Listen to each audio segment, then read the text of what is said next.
Anna Sterling stood by the kitchen window, watching the drops of a cold Chicago March rain slowly slide down the glass. Behind her, the dinner she had carefully plated was growing cold, and in the small living room, David was irritably clicking the remote, as if every cable news channel was personally responsible for his exhaustion. The 12th floor condo in River North had always felt like a temporary shelter to Anna, even though they had lived there for 7 years. The light above the dining table was soft, the shelves gleamed with cleanliness, and the coffee mugs were perfectly aligned. But the air this evening was heavy, like the oppressive humidity before a Midwestern thunderstorm that no one wanted to acknowledge. David walked into the kitchen without his usual greeting. He tossed his smartphone next to his plate, sat down without looking at his wife, and exhaled loudly. His tailored Brooks Brothers suit looked impeccable, but his shirt collar was unbuttoned, and his eyes burned with that tired anger he had been bringing home more and more often. Anna placed a plate of slow-roasted beef and vegetables in front of him. She noticed the faint scent of someone else's expensive perfume on his lapel, noticed the nervous wrinkles on his cuffs, noticed that he once again had not taken off his leather Oxfords at the door. But she only said one thing, her voice calm, almost tender.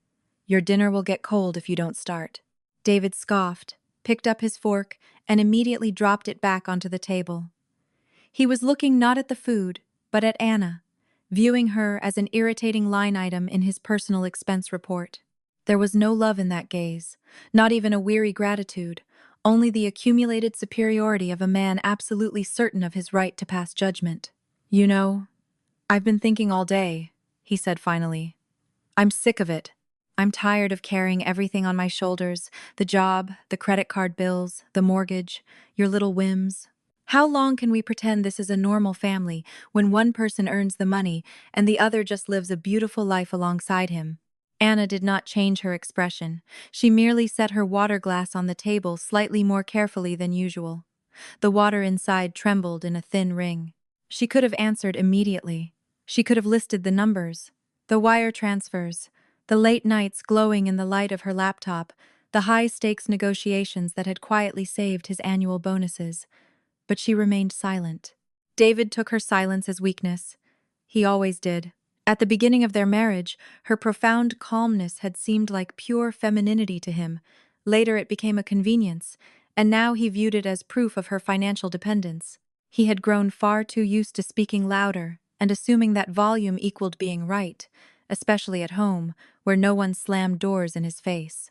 "I'm dead serious," he continued. "Starting today, everyone lives on their own dime. You spend what you earn. I'm no longer funding your comfortable lifestyle.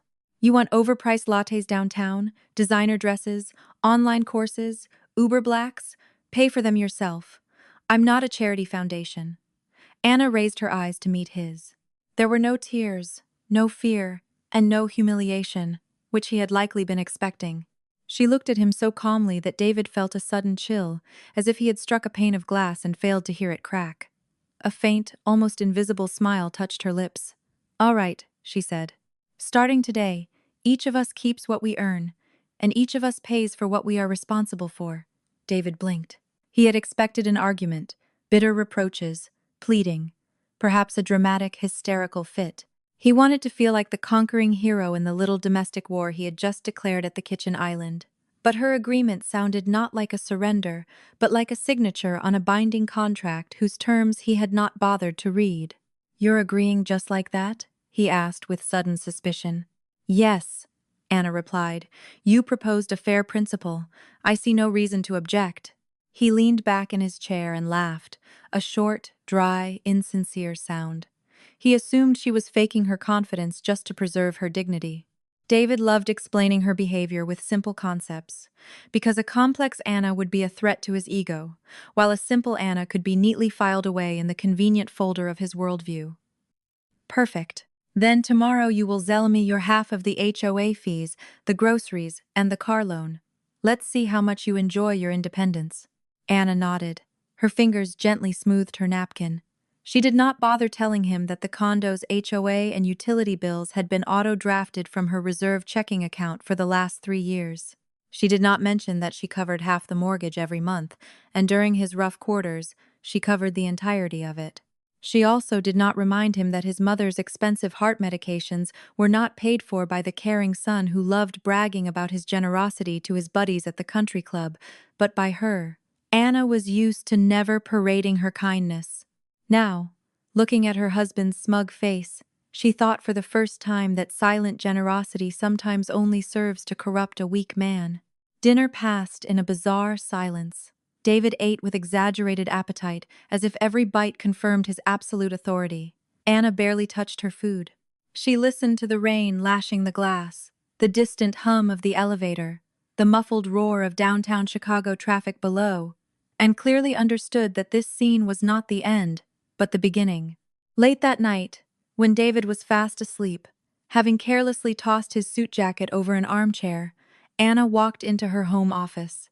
The small room at the back of the condo had always seemed to him like a storage closet for women's magazines and boring paperwork. He had never been curious as to why there were 3 high-end monitors on her desk, surrounded by complex financial reports printed in English. Anna clicked on her desk lamp. The warm light spilled over binders of financial modeling, Supreme Court rulings, corporate restructuring charts, and a closed laptop with military-grade encryption access. In this light, her face transformed. It was no longer soft and domestic, but sharply focused, precise, almost severe. She opened a spreadsheet titled Household Expenses. The rows scrolled down endlessly. Neat, cold, and honest. The mortgage, the utilities, the Whole Foods grocery runs. The repair bill for David's leased Audi, his mother's Medicare copays, the expensive bourbon bought for his boss that Anna had selected and paid for with her own Amex. The initiation fee for the downtown athletic club where he networked with the right people. The next tab was labeled Personal Assets. David knew practically nothing about it. He knew Anna occasionally did some freelance consulting for mid-sized firms, but he pictured it as a quiet side hustle for a bored housewife. It was far more convenient for him to consider her income trivial, because otherwise, his grand legend of being the sole provider would crumble to dust. In reality, Anna had been working as an elite independent crisis management consultant for 5 years. She was the one brought in when massive corporations began drowning in toxic debt, embezzlement, disastrous boardroom decisions, and the beautiful lies of their CEOs. She would enter quietly, without loud executive titles, and she would leave only after the entire power structure had been permanently altered. Her name rarely appeared in Wall Street press releases. In the hushed corridors of the financial markets, they called her the architect of the clean scalpel. Not because she was cruel, but because she excised the living tissue of a business from the corporate rot with such surgical precision that arguing with her conclusions became completely pointless. Anna did not love the nickname, but she did not deny it either. A new email notification flashed on her screen. The sender was Arthur Lawson, a junior partner at the corporate law firm Anna had been collaborating with for the past few months. The subject line was brief. Wolf Capital Holdings. Urgent. Anna opened the attachment and immediately understood why Arthur was emailing at such an hour. Inside was a massive dossier from the internal compliance audit of the holding company, which controlled several massive commercial real estate and logistics firms. Among the subsidiary structures, Anna spotted a name she knew all too well. Apex Logistics. That was where David worked. That was where he relentlessly bragged about his title as commercial director. That was where his boss, Victor Vance, gathered fiercely loyal men around him. Anna slowly scrolled through the ledger of vendor contracts. Several suppliers were linked through a convoluted chain of shell companies and nominal owners. Prices were grossly inflated, delivery deadlines were routinely violated. The signatories kept repeating. On one specific line sat David's electronic signature. It was not the main signature, nor the final deciding one, but it was visible enough that in the event of a federal scandal, his name would be used as a highly convenient human shield. She leaned back in her ergonomic chair and closed her eyes. The house was asleep. Beyond the drywall peacefully breathed the man who, just hours ago, had aggressively declared he was tired of supporting her. In his smartphone, there were likely dozens of texts from colleagues assuring him of his own supreme importance. In her laptop sat the federal evidence capable of annihilating his entire career. Anna felt no malicious joy. That would have shocked David. had he possessed the emotional depth to understand people beyond his own petty grievances. Instead, she felt a profound heaviness. A marriage, even an unjust one, does not vanish with the snap of a finger. Years remain woven into it, shared morning coffees, moments of accidental tenderness, exhausted reconciliations, and hopes that once seemed entirely reasonable. But alongside the heaviness came absolute clarity. David himself had demanded a strict division of responsibility. That meant, starting now, each would have their own truth, their own bank accounts, and their own consequences. Anna saved the dossier in a secure encrypted folder, flagged it as high priority, and began drafting a list of aggressive questions for tomorrow's board meeting.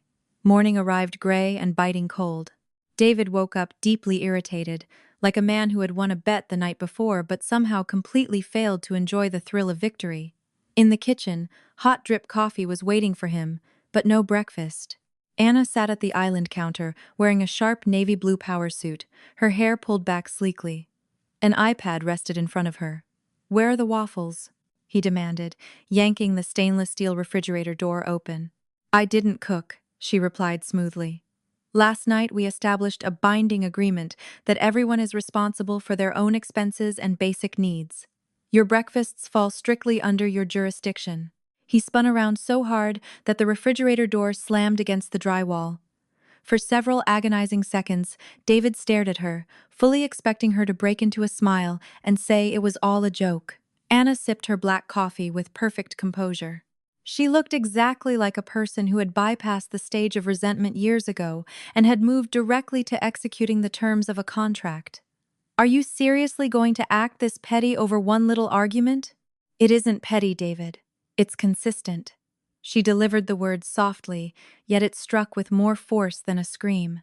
David slammed the fridge shut, grabbed a green apple, and stormed out of the kitchen. A minute later, the master bathroom door slammed. Anna heard him angrily throw something metallic onto the tile floor, and for the first time in years, she did not walk over to check on him. While David shaved, Anna emailed him a PDF file. Inside was a meticulously categorized spreadsheet of their household expenses over the past fiscal year, broken down by category.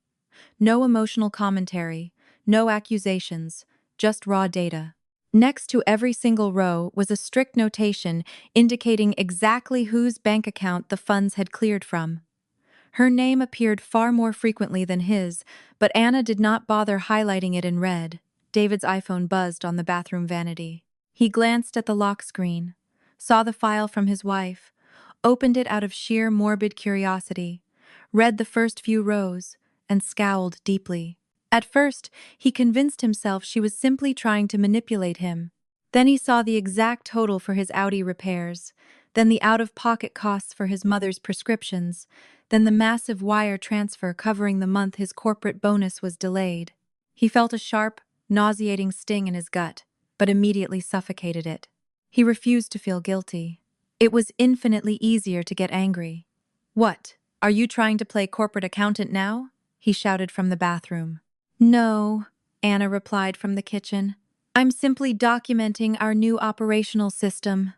David marched out, already wearing his dress shirt but missing his tie. His face was flushed crimson. He gripped his phone as if it were damning evidence against her, rather than empirical proof of his own blinding arrogance.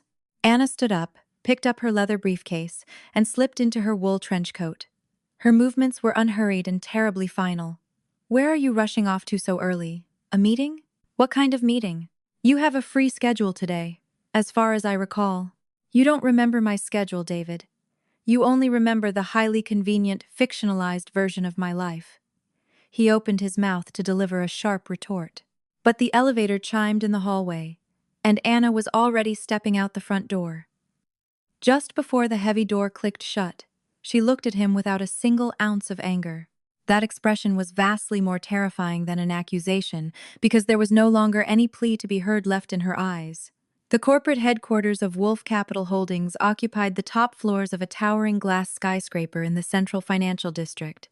The sprawling marble lobby smelled of premium espresso, damp wool coats, and the cold steel of security turnstiles.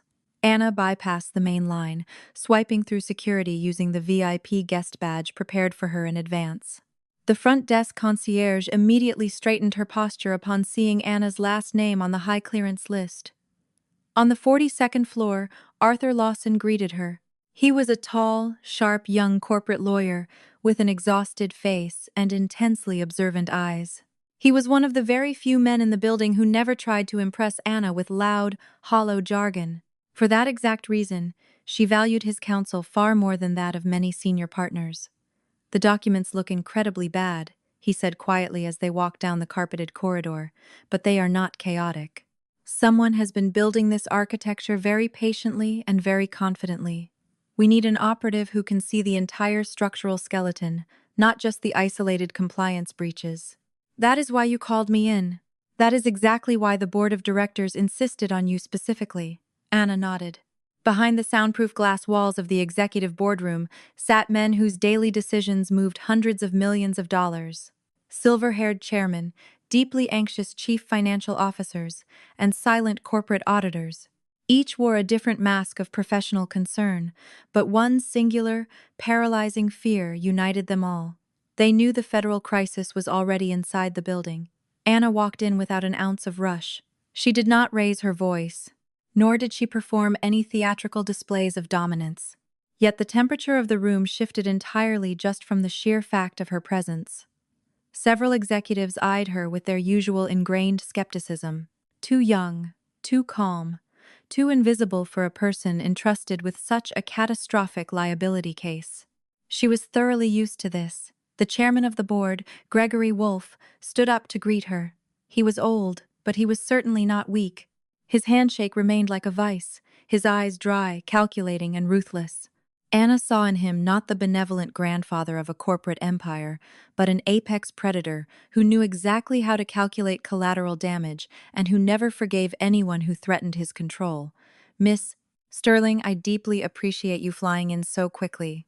When rot infects a company, speed is just as critical as surgical precision," she replied evenly. The boardroom grew dead silent. One of the regional directors nervously looked down at his legal pad. Arthur offered a barely perceptible smile. Anna opened her laptop and projected the primary flowchart onto the massive screen. The connecting lines between third-party suppliers, shell intermediaries, and internal corporate signatories formed a sprawling network, looking exactly like a spiderweb meticulously spun around the company's cash flow. "I will not draw final legal conclusions until the deep dive audit is fully complete," Anna stated clearly. "But it is glaringly obvious right now that we are not looking at a simple accounting error in the procurement division. This is a highly controlled, sophisticated system designed to siphon corporate funds through grossly inflated vendor contracts and deeply compromised counterparties. The core question is no longer whether damages exist. The question is who the primary architect is." The CFO nervously pushed his wire-rimmed glasses up his nose. "Do you have last names?" "I have defined roles. The last names will surface exactly where the paper trail legally confirms their liability." That was her golden rule. Never throw names into the meat grinder before the hard evidence becomes stronger than the room's emotions.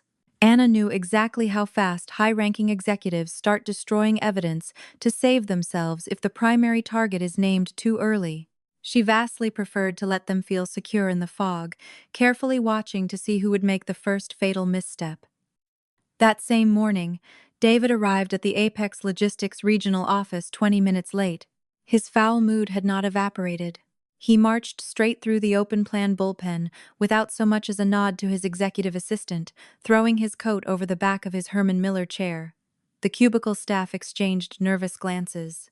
Over the past few weeks, upper management had been acting increasingly paranoid, and the rumors of a massive internal audit were multiplying by the hour.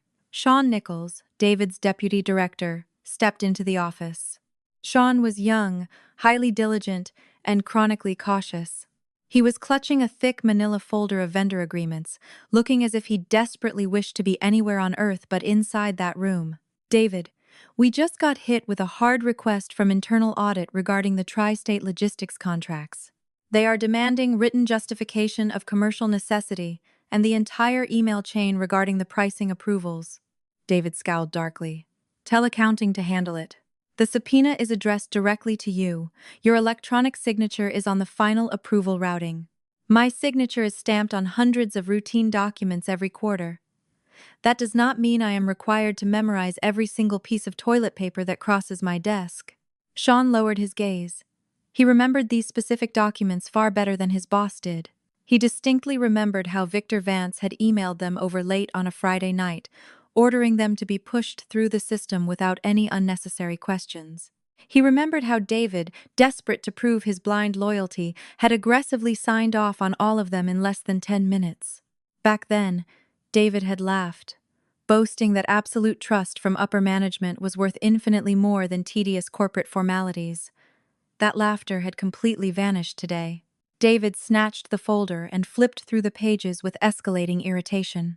The dollar amounts looked bizarre, even to his arrogant eyes. Severely inflated freight rates, highly redundant service addendums, completely unconvincing justifications for emergency processing. He felt a sudden, icy drop in his stomach, but once again, he crushed the rising panic under the weight of his own hubris. This is standard procurement history. Vance micromanaged all of this. Let Audit go talk to him. Sean hesitated, the silence stretching uncomfortably. Victor is entirely unreachable today. His executive assistant just announced that all compliance inquiries must go exclusively through corporate legal. David slowly raised his eyes. For the first time all morning, his bulletproof confidence cracked. Vance never went dark without a catastrophic reason. He loved dominating the office space, appearing out of nowhere, speaking to his subordinates as if he were personally granting them the divine permission to inhale oxygen. If Vance had retreated into the shadows, it meant the federal hammer was already dropping. During his lunch break, David called Anna. She saw his caller ID flash on her iPhone screen during a brief 3-minute recess between grueling depositions. Normally, she would have answered on the first ring. Today, she let it vibrate 3 times, sent the call directly to voicemail, and typed out a single text message. "I am working. If it is urgent, text me." His reply fired back almost instantaneously. "Where exactly are you working that is so incredibly important you can't pick up the phone for your own husband?" Anna stared at the glowing screen, then shifted her gaze back to the sprawling flowchart of fraudulent contracts. On one of the lower branches, a new Shell LLC had just materialized, legally registered to the ex-wife of one of Vance's closest fixers. Right next to it sat David's digital signature. She felt a wave of profound exhaustion, but absolutely zero confusion. She typed back a sterile reply, "At a meeting. We will discuss it tonight." David gripped his phone tight enough to crack the case.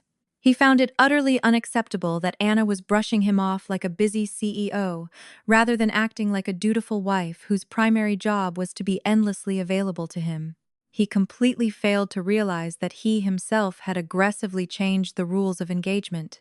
He failed to see that he demanded total independence only when it stripped her of financial protection, but threw a tantrum the moment that same independence granted her actual freedom.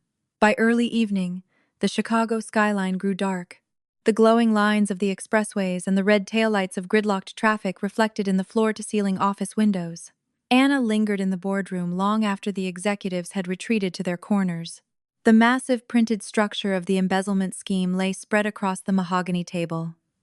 Arthur stood by the window, cradling a paper cup of lukewarm coffee. "Did you see the last name Sterling in the routing files?" he asked, his voice carefully neutral. "I saw it. Is he a relative of yours?" "He is my husband."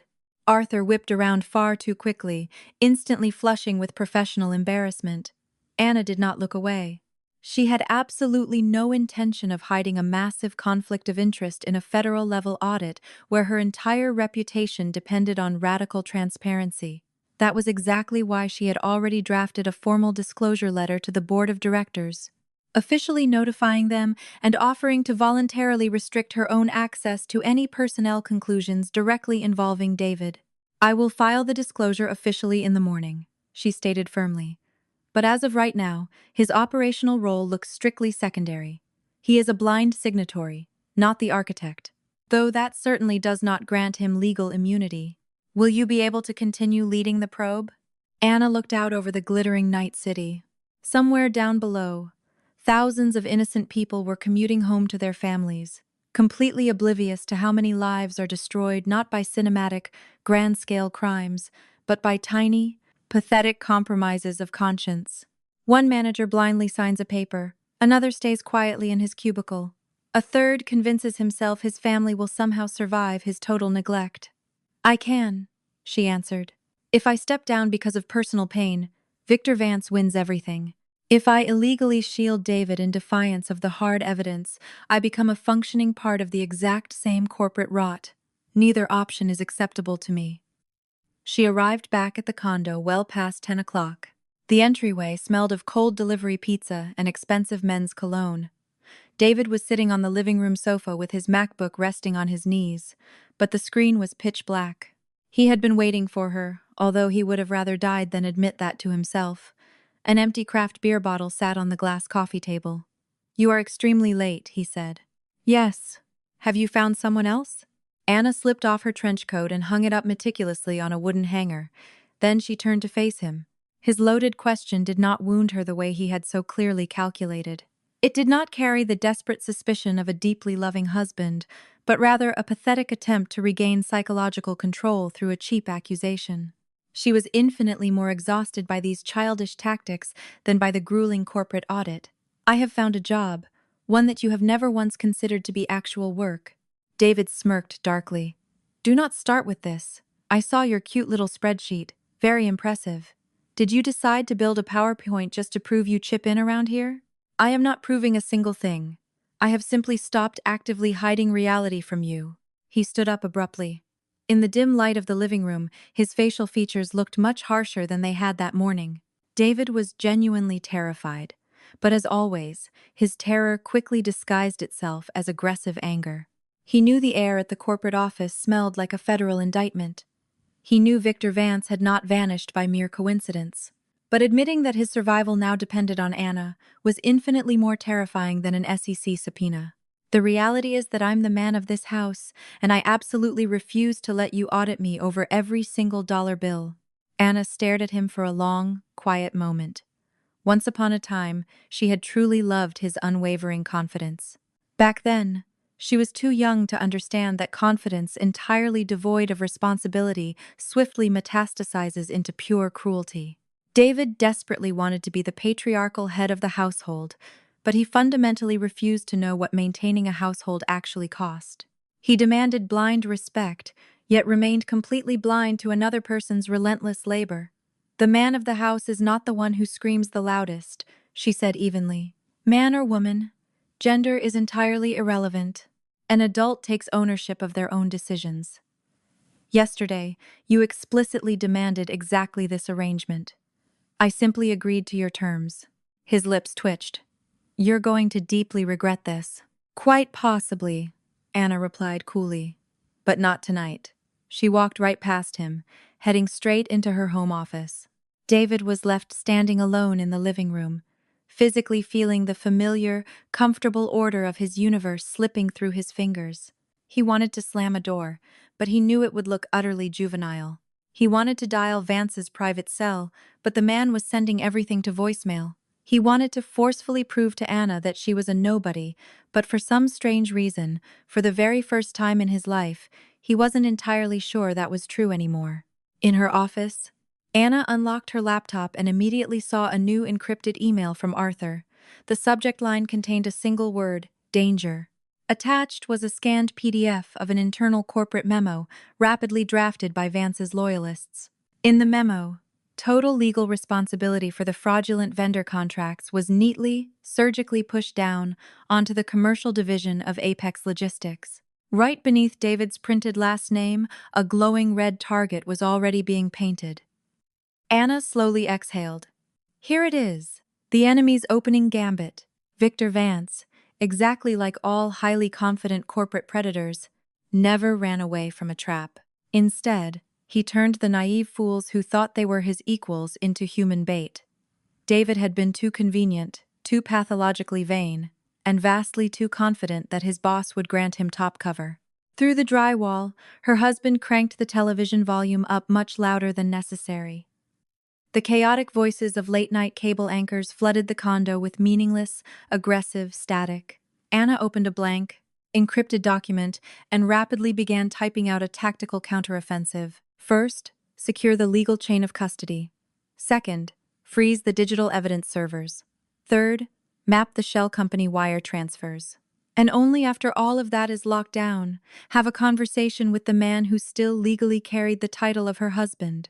She knew perfectly well that the coming days would bring vicious threats, perjury, aggressive corporate blackmail, and almost certainly a devastating public PR scandal. She knew David would viciously blame her the absolute second he discovered exactly where she was working and what role she was playing in his downfall. She also knew the most agonizing part of fighting for justice is rarely the enemy. It is the person whose hand you once held in the dark. But on this night, Anna was no longer a woman who could be shamed into submission with a pathetic comment about credit card bills.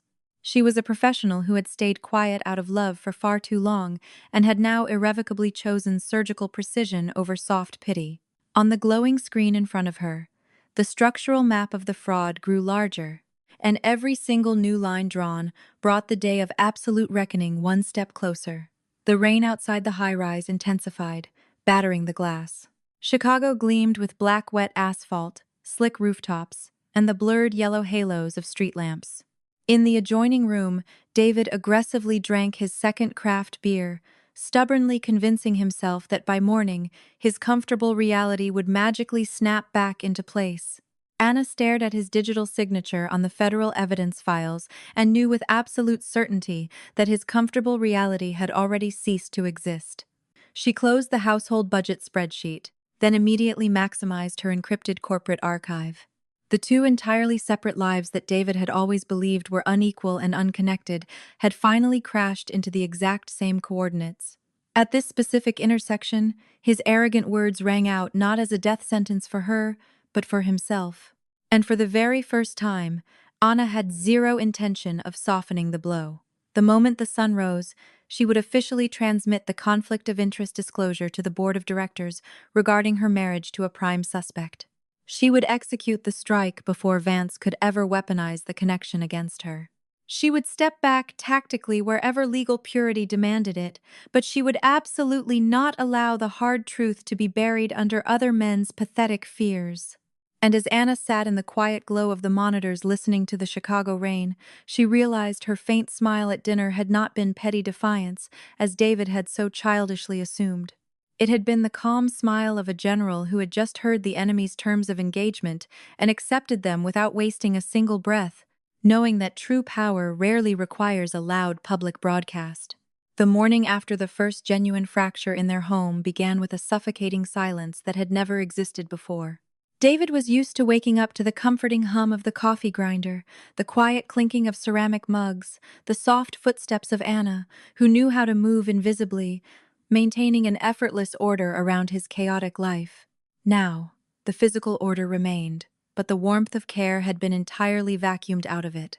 On the granite island sat only her coffee cup, already rinsed and empty. Right next to it lay a small post-it note with a single typed sentence: HOA, mortgage, utilities, Whole Foods, and personal expenses are now strictly divided per yesterday's verbal agreement. No bitter reproaches, no dramatic explanations. Just a mathematically precise formulation that made David feel significantly colder than the biting wind coming off Lake Michigan. He crumpled the yellow square of paper, but did not throw it in the trash. His fragile pride demanded that he laugh it off. His anger demanded he call her and spit something venomous, but his underlying anxiety whispered that there was a terrifying, cold calculation behind her eerie calm. David absolutely despised calculated moves if he wasn't the one making them, especially when that calculation belonged to his wife. At the corporate office, the atmosphere was infinitely worse. On the floor of Apex Logistics, everyone was speaking in hushed, nervous whispers. Executive doors were shut tight, and the general manager's secretary glared at the junior staff as if she had already memorized the upcoming federal indictment list. David desperately tried to project his usual bulletproof swagger, but every new email notification from the compliance team hammered directly at his frayed nerves. By noon, a formal legal demand arrived, requesting the unredacted original contracts with Tri-State Logistics, Eastern Reserve, and Granite Supply. The LLC names sounded painfully mundane, but the specific dollar amounts attached to the Excel columns next to them were large enough to make even an entry-level auditor call the SEC. David stared blankly at the PDFs, violently remembering how effortlessly he had rubber-stamped them just months ago. Victor Vance finally materialized near 2 o'clock. He strode down the executive corridor rapidly, never looking left or right, wearing a heavy dark overcoat and clutching a slim leather portfolio. His face was a mask of utter tranquility, but to David, that calculated peace looked infinitely more lethal than open panic. Vance was a man who smiled his warmest smile right before tossing someone into a wood chipper. David immediately attempted to follow him into his corner office without an appointment, exactly as he used to do when he falsely believed he was part of the untouchable inner circle. Vance's executive assistant looked up sharply and stated with chilling politeness that Mr. Vance was completely unavailable.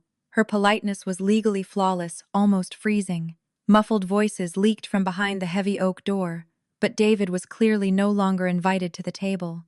He retreated to his glass cubicle and angrily unlocked his iPhone. There was not a single text message from Anna. Previously, she would have checked if he had grabbed lunch, reminded him of his dentist appointment, forwarded the address of the dry cleaners, or softly asked what time to expect him for dinner. Now, the OLED screen remained aggressively blank, and that total silence felt profoundly humiliating. That evening, he angrily pulled into a Mariano's parking lot. The simple act of grocery shopping unexpectedly sent him into a blind rage. He had absolutely no idea which brand of organic bread they usually bought. He could not comprehend why the grass-fed butter cost so damn much.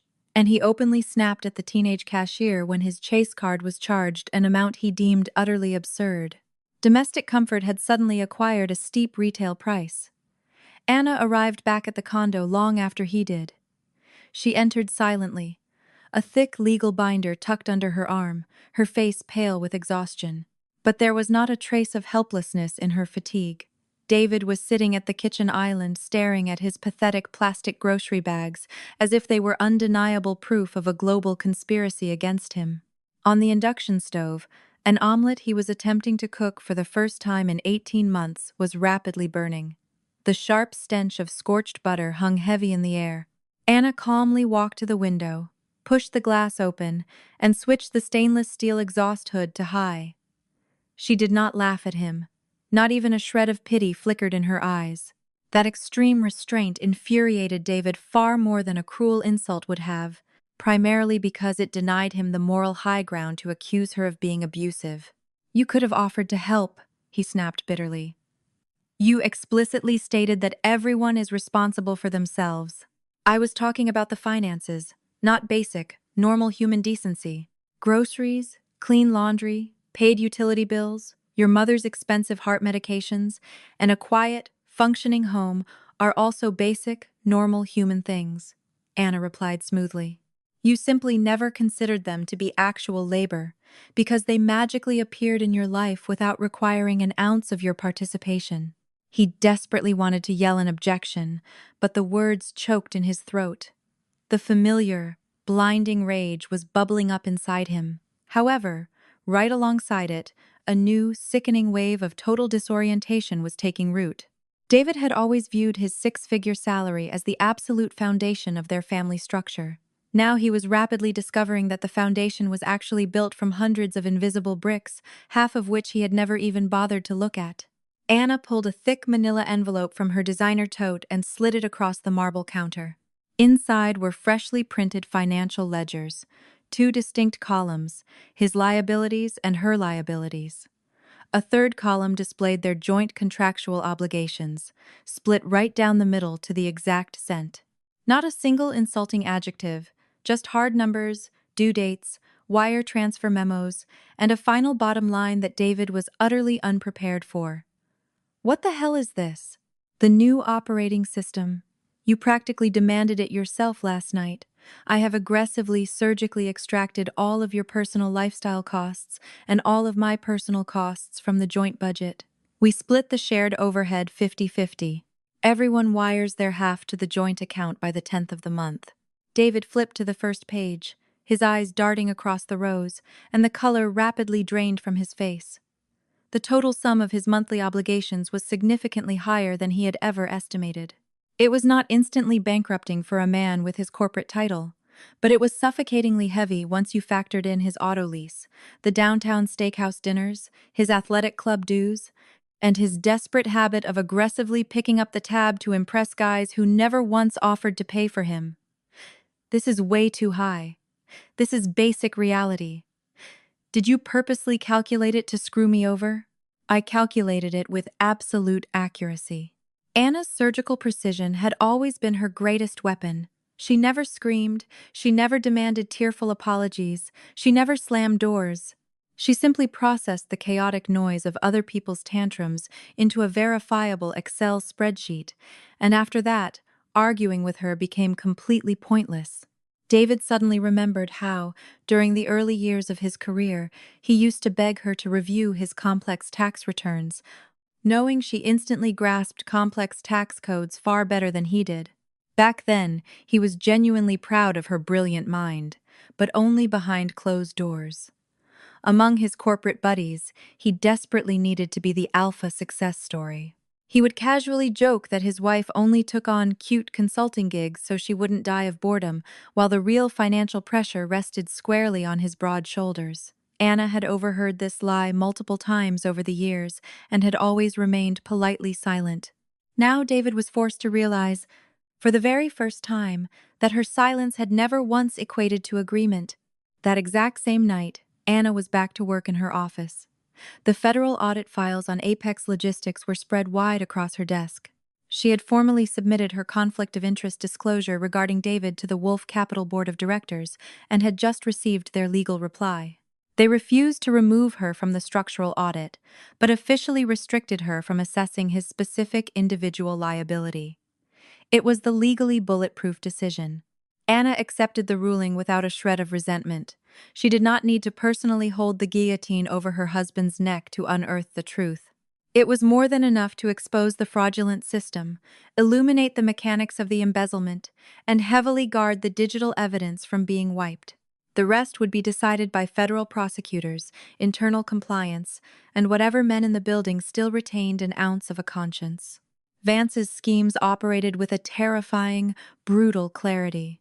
He engineered a web of preferred vendors, violently inflated the invoices, flagged them all as critical emergencies, dispersed the approval liabilities across multiple lower departments, and forced mid-level managers to blindly sign off on isolated fragments. Every subordinate only ever saw one tiny puzzle piece, but sitting at the center of the web was always one man who possessed the master blueprint. Anna scrolled through the recovered corporate emails, mentally highlighting his specific psychological tactics. Vance never left a paper trail of direct, illegal orders when a heavy implication would suffice.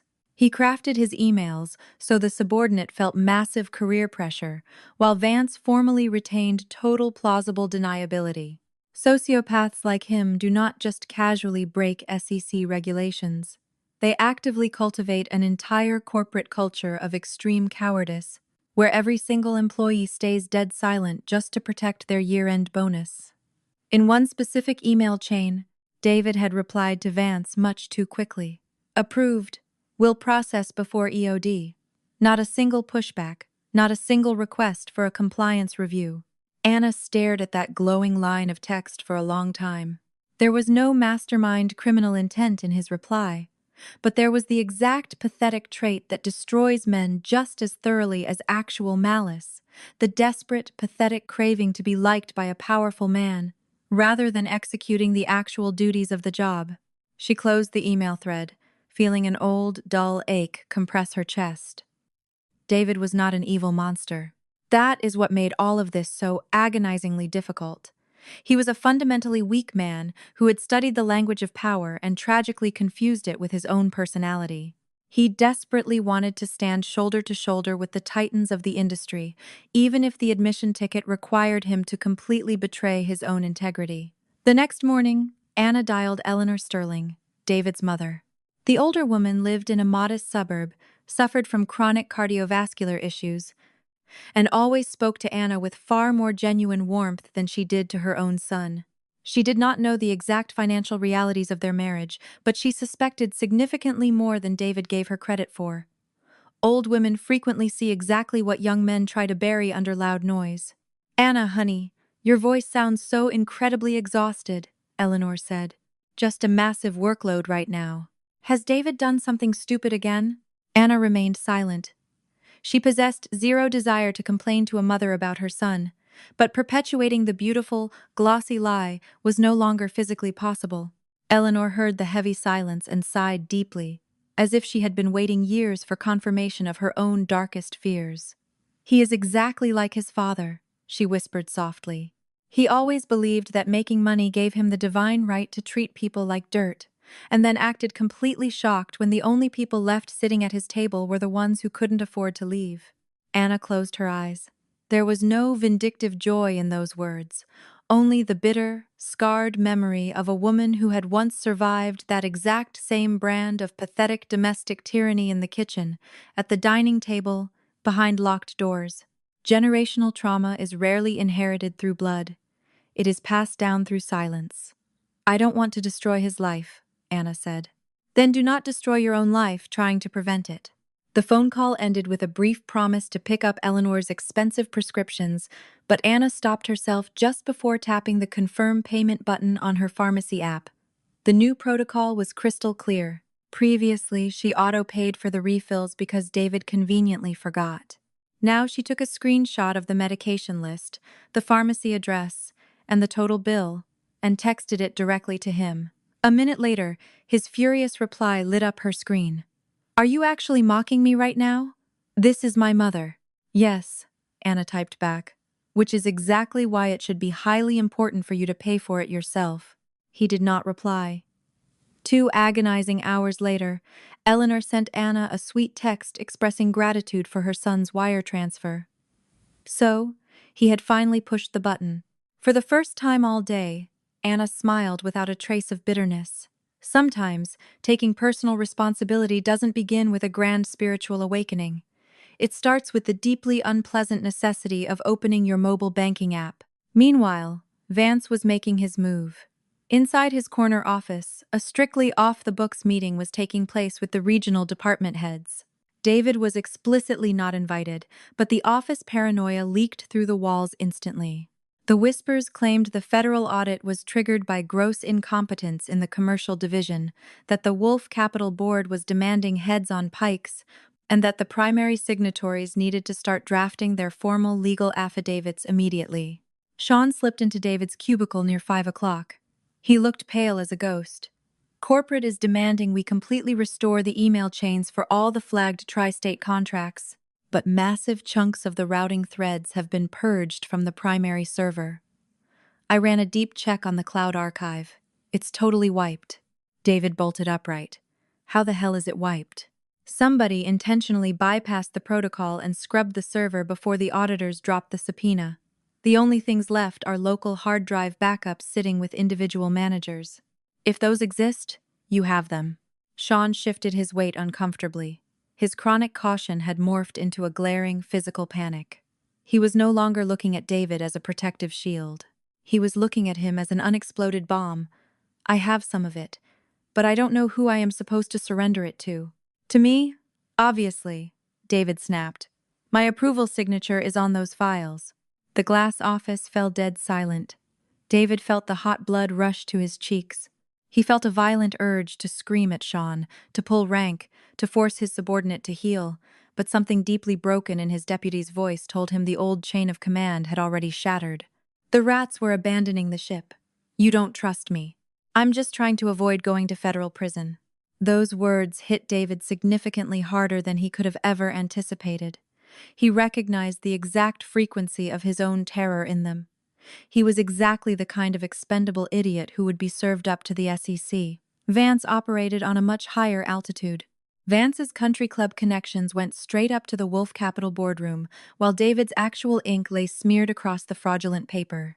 For the very first time, he realized that blind corporate loyalty was not a legal insurance policy. That evening, when he got back to the condo, he found Anna in her office. The door was cracked open. For a split second, he caught a glimpse of her massive monitor, displaying a highly complex web of Shell LLCs, executive names, and offshore wire flows. Among the highlighted boxes flashed the words Apex Logistics. David froze cold. The universe he considered entirely his own was suddenly mapped out on her glowing screen. "What the hell are you doing?" he asked, his voice cracking. Anna slowly swiveled her chair around. She didn't frantically slam the laptop shut, because all classified data had already vanished behind a firewall with a practiced flick of her fingers, but David had seen more than enough to make his worst nightmares a reality. "I am running the structural audit on Apex Logistics." "Yes." He took a slow step into the room, his face contorted into a bizarre mask of rage, terror, and deep betrayal. It was infinitely easier for his ego to believe his wife was actively sabotaging him than to accept the fact that she legitimately operated on a level of power capable of annihilating his entire company. Years of his own arrogant condescension shifted in his memory like toxic sludge at the bottom of a lake. "You knew about this, and you just sat there smiling at me. I discovered the file yesterday at midnight. First thing this morning, I officially filed a disclosure with the board of directors regarding our marriage.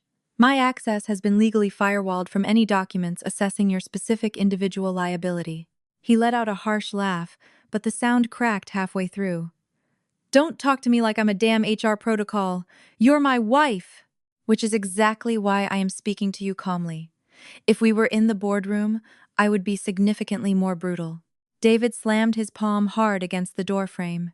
Anna did not even flinch. Her total absence of fear finally shattered his remaining balance. He was so used to his temper tantrums at least changing the oxygen in the room, forcing people into a defensive crouch. Yet Anna sat in front of him, treating him not like a terrifying storm, but like a loud, fully calculated statistical risk. "Are you actively trying to send me to federal prison?" "No. You are perfectly capable of sending yourself to prison if you lie to the auditors, delete local hard drives, or perjure yourself covering for Victor Vance. I will not commit a federal felony to save you from the truth, but I will absolutely not allow them to frame you for actions you did not engineer." He stared at her, his chest heaving. That single sentence contained significantly more fairness than he had ever earned, and that was exactly why it felt so agonizingly unbearable. David desperately wanted to hear a promise of unconditional immunity. He wanted her, despite last night's brutal fight, to instantly revert to being his secret, devoted shield. But Anna was no longer playing the role of his domestic safety net. "What am I supposed to do?" he finally asked. His voice dropped. For the first time in years, the question did not sound like a dictator's demand. Anna noted the distinct shift, but refused to let sentimentality cloud her judgment. David's sudden vulnerability could be the very beginning of actual integrity, or it could simply be a desperate pivot to find a new way to leech off her strength. The true difference would only be proven by his actions, not his pathetic tone. Save absolutely every local document. Do not delete a single megabyte. Do not sign a single internal affidavit without a retained lawyer present. Do not meet with Victor Vance in a room without a witness. And for the first time in your adult life, actually read every single piece of paper before you put your name on it. He dropped his gaze to the floor. The legal advice was stark, almost elementary, but it was exactly those elementary details that David had arrogantly ignored while living inside his delusion of corporate invincibility.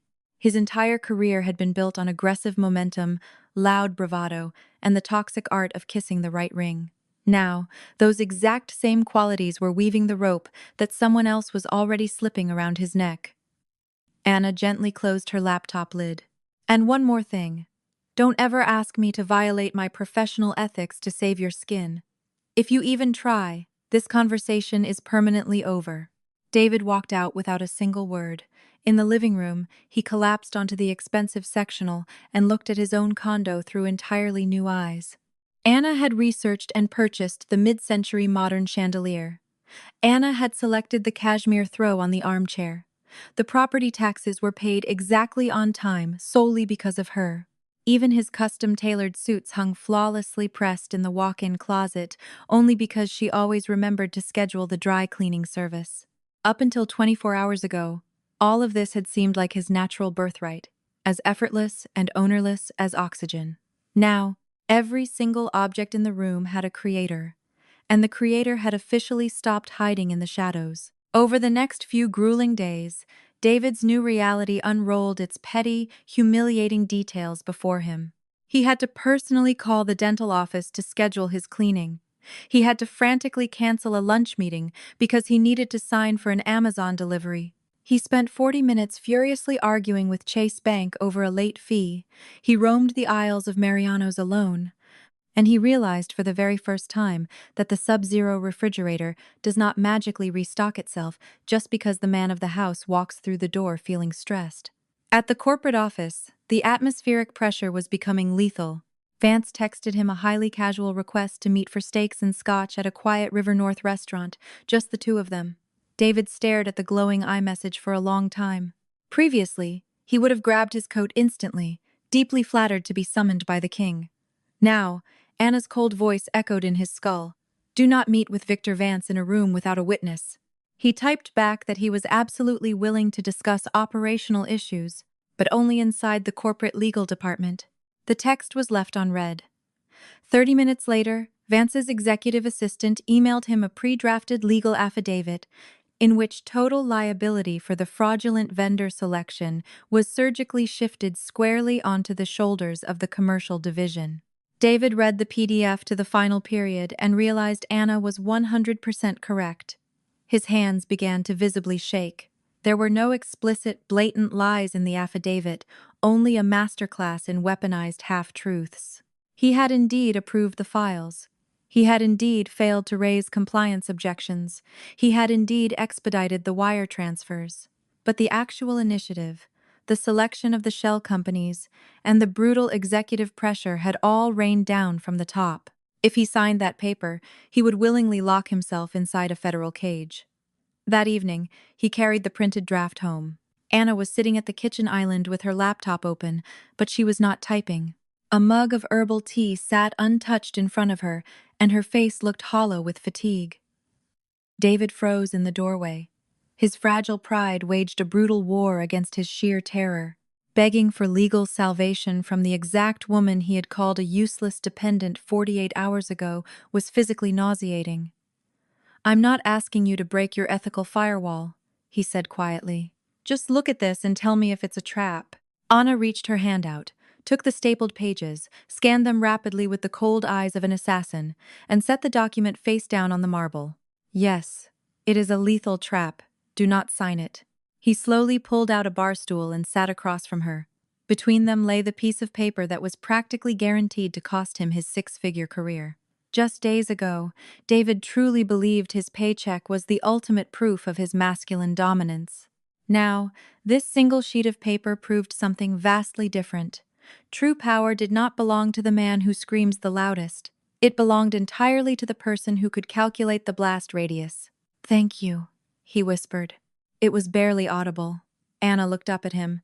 That specific phrase had rarely been spoken in their kitchen. It did not contain total, weeping repentance, but it was the very first microfracture in his titanium ego. However, a single crack did not mean the bone had healed. Anna understood corporate sociopaths far too well to mistake a moment of sheer panic for a permanent shift in character. Thank me after you tell the whole truth to the compliance lawyers under oath. He nodded slowly, but his eyes darted around like a trapped animal. And what if they fire me? Then you will finally discover exactly who you are without a vice president title attached to your name. That sentence was not spoken with malice. It was delivered with surgical precision. David looked away, because that statement contained a terrifying question to which he possessed absolutely no answer. Without his corporate title, without his massive bonus, without the grand theatrical role of the sole breadwinner that he used to mask his own hollow interior, what would actually be left of him? A man? A son? A husband? A human being? He wasn't confident in a single one of those words. Meanwhile, Anna continued driving the federal audit like a bulldozer. Working alongside Arthur, she exposed the secondary artery of the embezzlement scheme, an elaborate network of phantom consulting retainers. Massive sums of corporate cash were being bled out through a boutique LLC legally registered to Vance's old college fraternity brother. The invoices were meticulously fragmented below the mandatory audit threshold, backdated by months, and the deliverables existed only as copy-pasted Wikipedia PDFs. Late one night, Arthur slipped her a printed log of internal telecom records between the executive suite. Most of it was circumstantial noise, but one specific timestamp glowed like radioactive material. Less than 24 hours before the auditors dropped the first subpoena, Vance had placed a secure call to the VP of IT security, who subsequently accessed the cloud server archive. Exactly 2 hours after that call, massive blocks of routing emails of "We finally have a confirmed attempt at the destruction of federal evidence," Arthur said tightly. "It is still not a smoking gun directly pointing at Vance," Anna replied, "but it gives us the trajectory." She stared at the telecom log, feeling the heavy, metallic taste of an approaching war. Vance was not going to fold. Apex predators like him are genetically incapable of accepting defeat in the early rounds. They immediately pivot to extortion, bribery, psychological warfare, and violently breaking the weakest links in the chain. And David, despite his newfound moment of clarity, remained one of the weakest links on the entire board. Later that evening, an unknown VoIP number texted Anna's personal iPhone. There was no signature, just a single, chilling sentence. "Keep your nose out of Apex Logistics if you place any value on your family's physical health." Anna read the threat twice, calmly took a screenshot, and forwarded it directly to Arthur and the global head of security for Wolf Capital. Then she walked out to the kitchen. David was standing by the stove, awkwardly stirring a pot of overpriced Whole Foods soup. On the counter sat his mother's pharmacy receipt, his bank debit confirmation, and a legal pad covered in his messy handwriting as he desperately tried to calculate his own survival budget. The scene looked incredibly domestic, but hovering right behind it was the brutal, unforgiving schooling of reality. "Someone just sent a threat to my phone," Anna stated flatly. David whipped around, his face drained of color. For the first time in years, the expression in his eyes was not defensive anger protecting his own ego, but raw, unfiltered terror for her safety. He took a heavy step toward her, then froze in his tracks, as if he suddenly realized he no longer held the moral right to touch her after the venom he had spewed. "Was it Vance? What are you going to do?" "Exactly what I always do. Document the threat, escalate my physical security protocols, and keep doing my damn job." He stared at her, and the realization hit him like a physical blow to the chest. Her infamous calmness was never coldness. It was the elite, ironclad discipline of a professional who intimately understood fear, but refused to let it paralyze her. He had spent his entire adult life aggressively confusing loud hostility with strength, while true strength was standing right in front of him wearing an oversized cashmere sweater, with exhausted eyes and an active death threat sitting in her pocket. "I can help," he said, his voice dropping. Anna did not smile. "You can. Tell the truth. All of it. Even the parts that make you want to vomit with shame." David lowered his head. Shame was an incredibly heavy word. He had lived right next door to it for years. He had buried it deep under his explosive temper, under his $8,000 Rolex, under his endless, exhausting speeches about being the grand provider for the family. Now, the shame had been dragged out into the harsh fluorescent light, and it demanded to be called by its true name. David finally understood that the most terrifying interrogation he would face wasn't going to be with the SEC lawyers. That night, he could not sleep a wink. Anna was typing away in her office. He sat alone in the pitch-black living room, listening to the rhythmic, rapid-fire clicking of her mechanical keyboard. Months ago, that sound would have sent him into a fit of irrational annoyance. Now, he recognized it as the heartbeat of her actual life, the exact same life he had so arrogantly refused to acknowledge. She had not magically transformed overnight. She had been this titan all along. The following morning, David walked straight into the corporate legal department of Apex Logistics, clutching his own leather portfolio. Inside were perfectly organized flash drives of his saved emails, handwritten sticky notes, heavily redacted copies of the vendor approvals, and the unsigned perjury trap that Vance had ordered him to execute. The senior compliance officer eyed him with deep, exhausted suspicion, but formally logged the evidence into the chain of custody. When David stepped back out into the glass-walled corridor, the ambient air felt suffocatingly thick. He knew with absolute certainty that this single action had burned his bridge back to the executive suite to ashes. Vance would find out within the hour. The VPs would treat him like a leper. The C-suite would immediately run a cost-benefit analysis on whether he was worth saving from the slaughter. But for the very first time in his hollow corporate existence, David had done something not for a promotion, but for the actual truth. Anna did not hear the news from him. Arthur quietly informed her after a catered working lunch that one of the primary commercial signatories had voluntarily surrendered a massive cache of highly incriminating local files. Arthur delivered the name in a sterile, strictly official tone, deliberately stripping any personal inflection from his voice. Anna listened with a totally neutral expression, but deep inside her chest, something shifted quietly. It was not a sudden burst of romantic hope, but rather the cold acknowledgement of a statistical anomaly. David had actually made the right move. It was tragically late, entirely ungraceful, and heavily motivated by sheer panic, but it was the right move. It was nowhere near enough to instantly repair a broken marriage. However, it was enough for her to avoid writing him off entirely as a lost cause of a human being.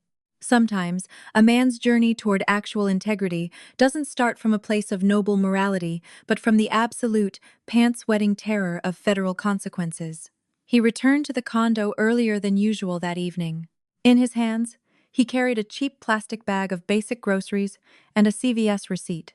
He set them down on the granite island and, actively avoiding Anna's gaze, began unloading the items. He bought the wrong brand of sourdough bread. He bought 2% milk instead of skim, but he was actually trying. "I handed the files over to corporate legal," he muttered. "I know. Obviously you know." His tone carried zero trace of his former sarcastic bite. It was just a deeply exhausted admission that her operational orbit was vastly larger than his tiny universe. Anna stepped forward and silently helped him place the milk into the refrigerator, but she absolutely refused to morph this tiny domestic moment into a grand, tearful reconciliation. A shattered marriage could not be glued back together with a single act of decency, just as a collapsing skyscraper cannot be saved by replacing one pane of glass. David softly pushed the fridge door shut. "I honestly, truly believed that this entire household survived strictly because of me." Anna looked at him, holding his gaze for a long, unflinching moment. "No, you simply believed that if you refused to look at someone else's labor, that labor did not legally exist." Those words hung suspended in the air between them, acting as both a final verdict and a potential lifeline. David did not offer a single word in defense. For the first time in their history, he did not argue, he did not explode into rage, he did not frantically search for a slick corporate buzzword to twist the narrative and declare himself the winner of the argument. He simply stood there and absorbed the devastating blow that he himself had meticulously engineered years ago. Outside the floor-to-ceiling windows, the Chicago rain was falling again. In Anna's office, the federal indictments were taking shape. Over in the glass tower, Vance was undoubtedly weaponizing a new counterattack, and a massive tsunami of public scandal was cresting on the horizon. But inside the condo, for the very first time in weeks, there was no screaming. There was only a brutal, agonizingly pure truth that was actively beginning to reshape the architecture of their lives. Anna knew Vance would strike back. She knew David might still crack under the pressure, panic, and desperately attempt to crawl back to his former status. She knew her own chest was still tight with the pain of betrayal, but she was no longer the invisible wife holding up a pathetic man's fictional legacy. She had become the woman who saw every single move on the board. David woke up in the pitch black before his iPhone alarm even triggered. The bedroom was painted in shades of gray. The air felt unnaturally still, and every single object on his nightstand looked like it belonged to a total stranger. His phone lay face down on the wood, looking exactly like a sealed federal indictment. He refused to check his notifications, knowing the previous day had bled over into this one. Anna was fast asleep on the far side of the king mattress, her back turned to the window. The physical distance between them was barely 2 feet. But over the past few days, that gap had widened into a canyon larger than any corporate corridor at Wolf Capital. David listened to her steady, rhythmic breathing, and for the first time in his life, he lacked the selfish audacity to wake her up with a petty question, a complaint, or a demand for attention. He quietly slipped out from under the duvet and padded into the kitchen. He brewed the drip coffee too strong, burned a slice of toast, and accidentally dropped a butter knife onto the hardwood floor with a sharp clatter that made him freeze in panic. Previously, Anna would have rushed out to see if he was okay. Now, the master bedroom door remained firmly shut, and that incredibly mundane fact gutted him far more than he could have ever anticipated. At exactly 8:00 a.m., an unknown number called his cell. The man's voice on the other end was bone dry, brutally official, and entirely devoid of human empathy. David was formally notified that he was required to present himself at the corporate legal department at 10 a.m. sharp for a recorded deposition as part of the internal federal audit. The phrasing was highly polished, but behind the polite words operated a cold, mechanical meat grinder that had already begun chewing up careers. The deposition room in the legal department was completely sterile. A heavy oak table, a digital recording device, two massive legal binders, and a pitcher of ice water. Sitting across from David were Miranda Cross, senior corporate counsel, and a silent representative from the external audit firm. Both were strictly professional, but distinctly hostile. David finally understood the massive chasm between shooting the breeze with office buddies and being the subject of a legal cross-examination. Miranda cracked open the binder and slid a stack of Xeroxed vendor agreements across the table. His signature glared back at him from every single page in thick black ink. He used to view his signature as a mark of supreme alpha status, absolute proof that he had access to the room where it happens. Now, every looping letter looked like an iron lock on a prison cell that he had willingly locked from the inside.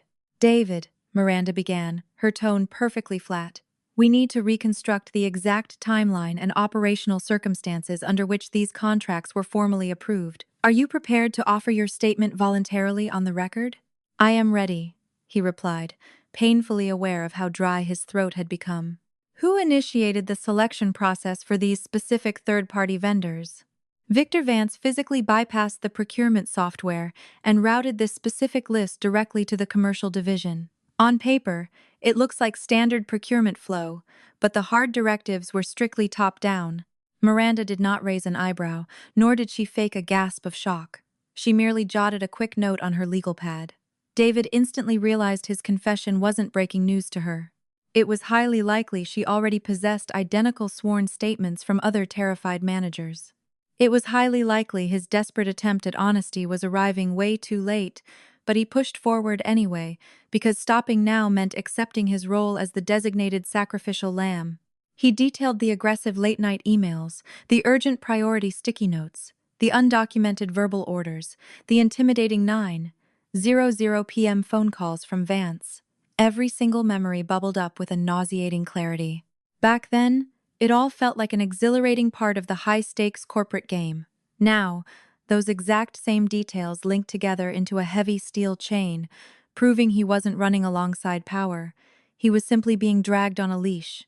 When the grueling deposition finally concluded, Miranda formally requested he surrender his corporate iPhone so IT forensics could mirror the hard drive.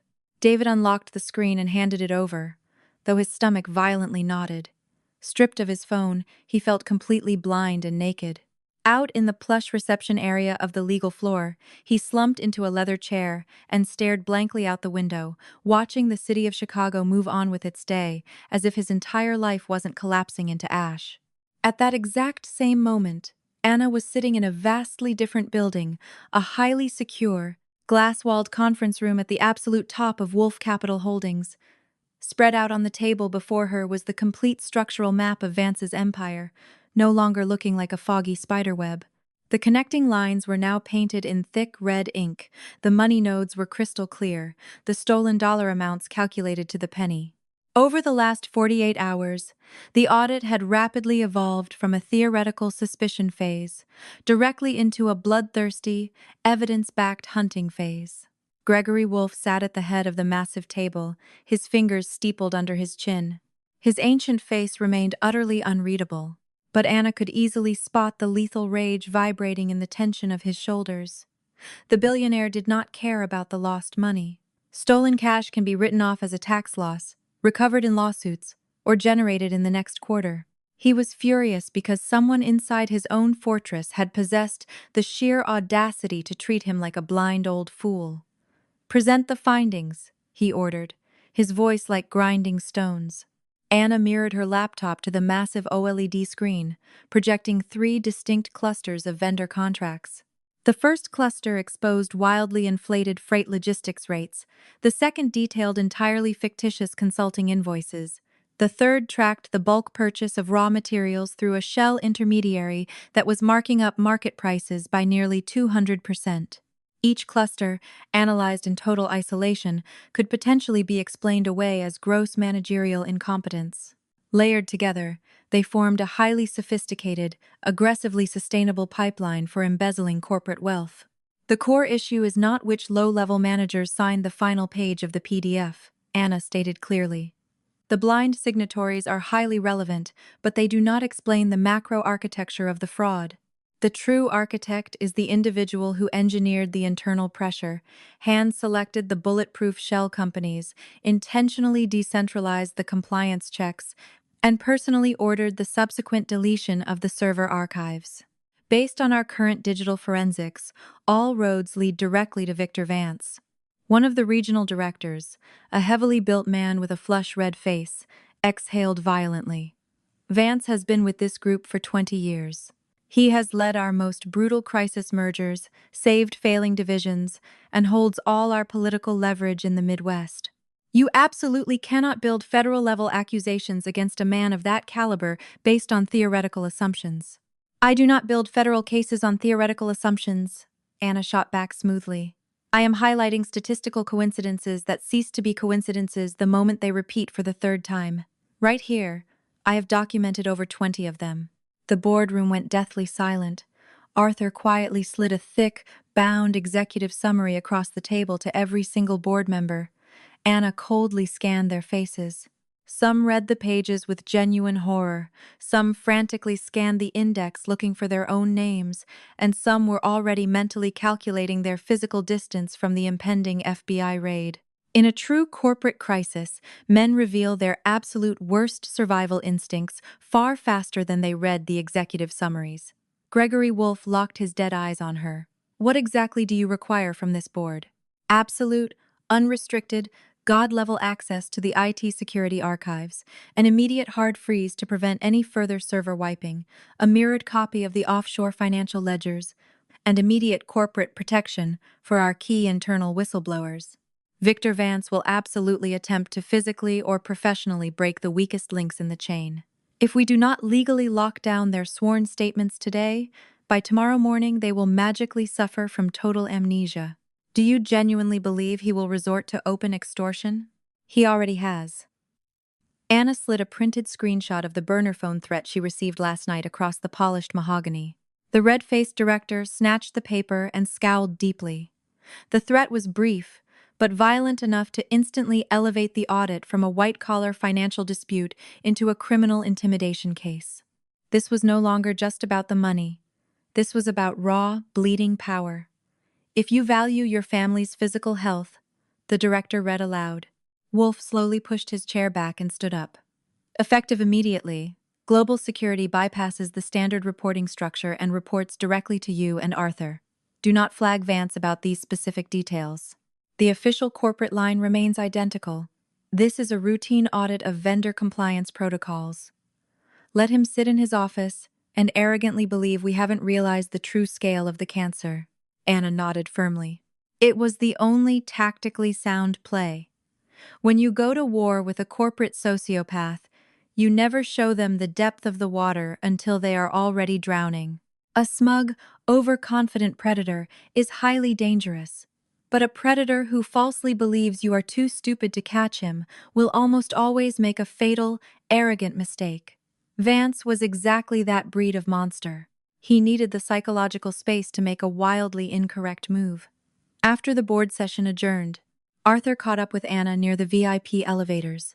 "There is a new development," IT forensics finally breached the server logs, using the ghost credentials of a systems engineer who was terminated 2 months ago. The clearance was manually rebooted. The exact timestamps align flawlessly with the mass deletion of the tri-state emails. Who authorized the system reboot? Officially, the IT ticket was generated by the Apex Logistics commercial desk. The digital approval was stamped by the deputy head of IT security, but the original request was personally authorized by Victor Vance. Anna stared at her own reflection in the brushed steel elevator doors. Her face looked incredibly harsh, almost unrecognizable to her. So he wasn't just quietly siphoning funds, he was actively bleaching a federal crime scene while the audit was already in motion. Exactly. But we still haven't found a paper trail containing his direct, explicit order to wipe the drives. And we never will, Anna replied coldly. Men like Victor Vance do not cover their own hands in blood when they can easily rent someone else's hands to do the slaughtering. David returned to the bullpen after his depressing lunch hour. Corporate Legal had returned his iPhone, but holding it now felt like handling toxic waste. His lock screen was littered with missed calls from Vance and 2 highly aggressive text messages. The first was an attempt at casual dominance. "Stop by my office. We need to touch base." The second text arrived 40 minutes later. "Don't do anything incredibly stupid, David." He felt the familiar icy panic rising in his chest. His newfound dedication to the truth severely buckled under the sheer weight of his boss's terrifying authority. Vance knew exactly how to psychologically manipulate his people. He could seamlessly disguise a brutal threat as a friendly piece of mentorship and twist absolute betrayal into a noble test of corporate loyalty. David stared at the glowing iMessages for a long time, his thumb hovering over the screen. Then, he took a deep breath, hit forward, and sent both screenshots directly to Miranda Cross in legal. 60 seconds later, her reply pinged, "Do not engage. From this second forward, all communication with that office goes exclusively in writing through my department." David closed his eyes and leaned his head back against his ergonomic chair. He had just crossed the Rubicon, and the bridge was currently burning to ash behind him.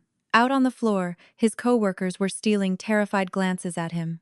Sean was sitting in his cubicle looking as pale as a corpse, as if he had also just received a threatening summons. Over by the industrial printers, 2 senior account managers abruptly stopped talking the second David walked past them. Back in the glory days, he would have aggressively demanded to know what they were whispering about. Today, he quietly walked into his office, shut the heavy glass door, and collapsed into his chair.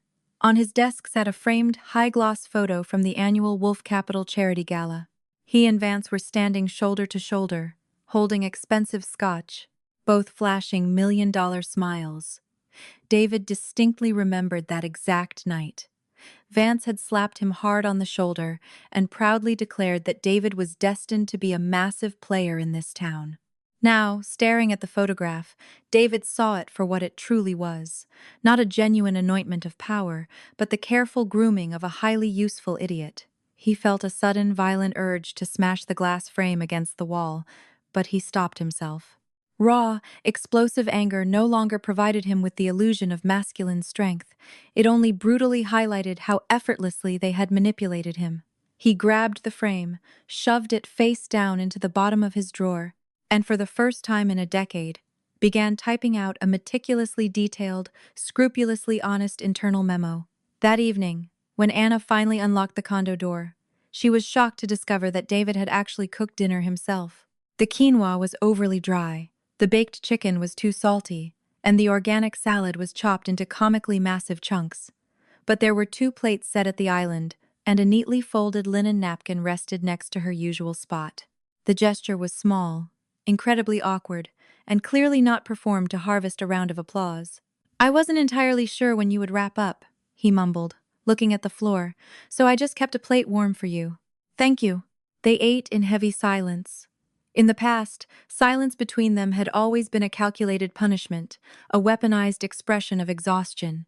Now, it felt like an incredibly fragile minefield where one wrong syllable could trigger an explosion. David opened his mouth to speak several times, but bit his tongue. Anna clearly saw his struggle, but she did not throw him a lifeline. A man has to choose the exact words himself if he truly desires to become an honest human being.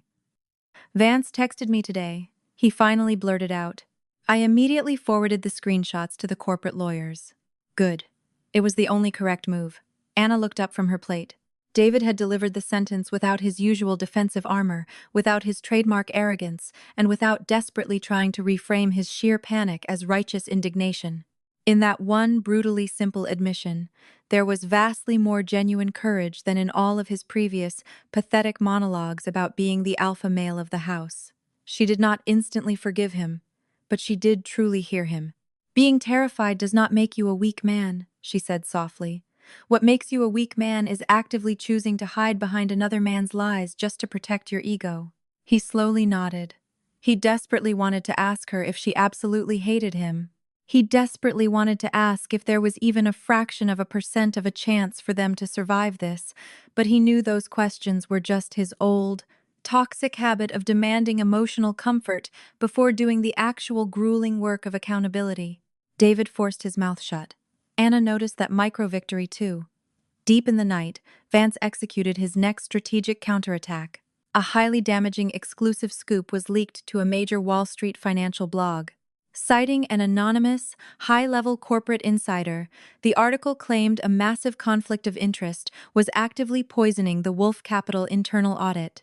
The piece heavily implied that the lead external consultant was married to one of the primary suspects and was intentionally doctoring the federal findings to shield her own household income.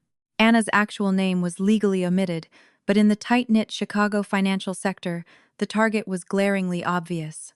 By 7:00 a.m., the hit piece was already dominating the corporate Slack channels.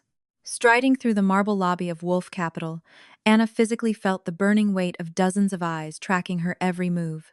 She knew this was just the opening salvo of Vance's PR smear campaign. He was violently testing the perimeter. Inside the boardroom, Arthur was pacing like a caged animal. "We can immediately issue a cease and desist and demand a full retraction," he snarled. "We absolutely could," Anna replied calmly, pouring herself a black coffee. "But we will not. First, we need IT to trace the exact IP address that leaked it.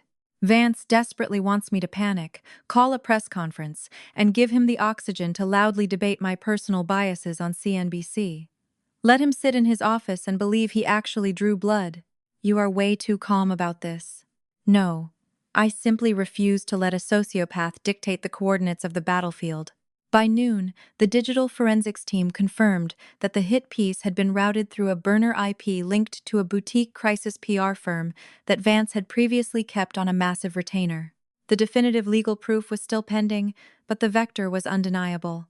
Anna drafted a razor-sharp, one-page memo to the board of directors, attaching a time-stamped PDF of her original conflict of interest disclosure. This piece of paper was her titanium shield. She had proactively declared the marriage, operated in total daylight, and had her access legally restricted by the board themselves. Vance had bet his entire counterattack on the assumption that she was hiding a dirty secret, but there was no secret to hide. His vicious right hook had swung through thin air. However, Anna knew from years of ripping apart corrupt executives that the absolute most dangerous moment is right after a predator realizes their trap has failed. David first saw the hit piece when a junior VP spitefully emailed him the link. The guy added a winking emoji and a caption. "Is your wife deciding whose head goes on the chopping block today?" David shoved his chair back hard, and the office fell dead silent. Just 1 week ago, he would have proudly joined in on that exact brand of toxic, misogynistic banter. Now, the laughter made him feel physically sick. He stormed out into the elevator bank and dialed Anna's cell. She did not answer immediately. "I saw the Bloomberg article," he said, his voice shaking. "I know. It has Vance's fingerprints all over it. Most likely. Listen to me. I can swear an affidavit confirming you legally declared the marriage before any of this dropped. I have the exact text messages you sent me that night confirming you formally notified the board. You can use me as a hostile witness." Anna remained perfectly silent for several long seconds. David had just voluntarily offered to step into the line of fire, demanding absolutely nothing in return. It was so wildly out of character for him that it almost felt like a trap. But his voice contained zero manipulation, no desperate haggling, just the raw, terrifying attempt to do the right thing for once in his miserable life. "We do not need that just yet," she said softly. "But back up those texts to a hard drive immediately." "I already did. And, Anna?" "Yes? I should never have said that I supported you." She closed her eyes and pressed two fingers to her temples. Her desk was buried in federal subpoenas. Outside the glass, the Chicago skyline loomed, and the corporate crisis was reaching terminal velocity. Yet this one deeply personal sentence somehow managed to cut through all the noise.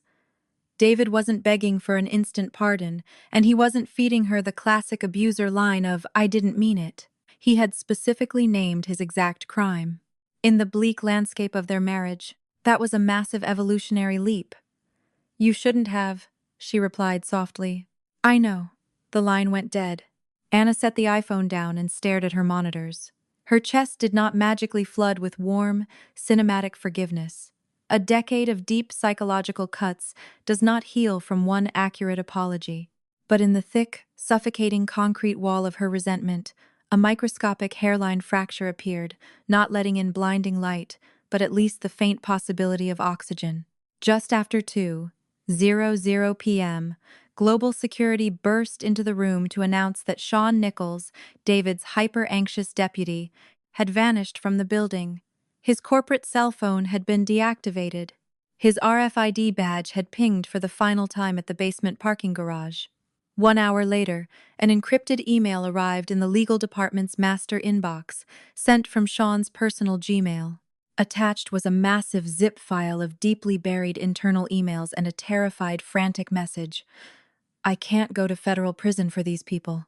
Vance personally ordered me to testify that David Sterling masterminded the entire vendor scheme. That is a lie. I'm terrified he is going to go after my family. Here is everything I managed to rip from the servers." Anna and Arthur tore into the zip file like wolves.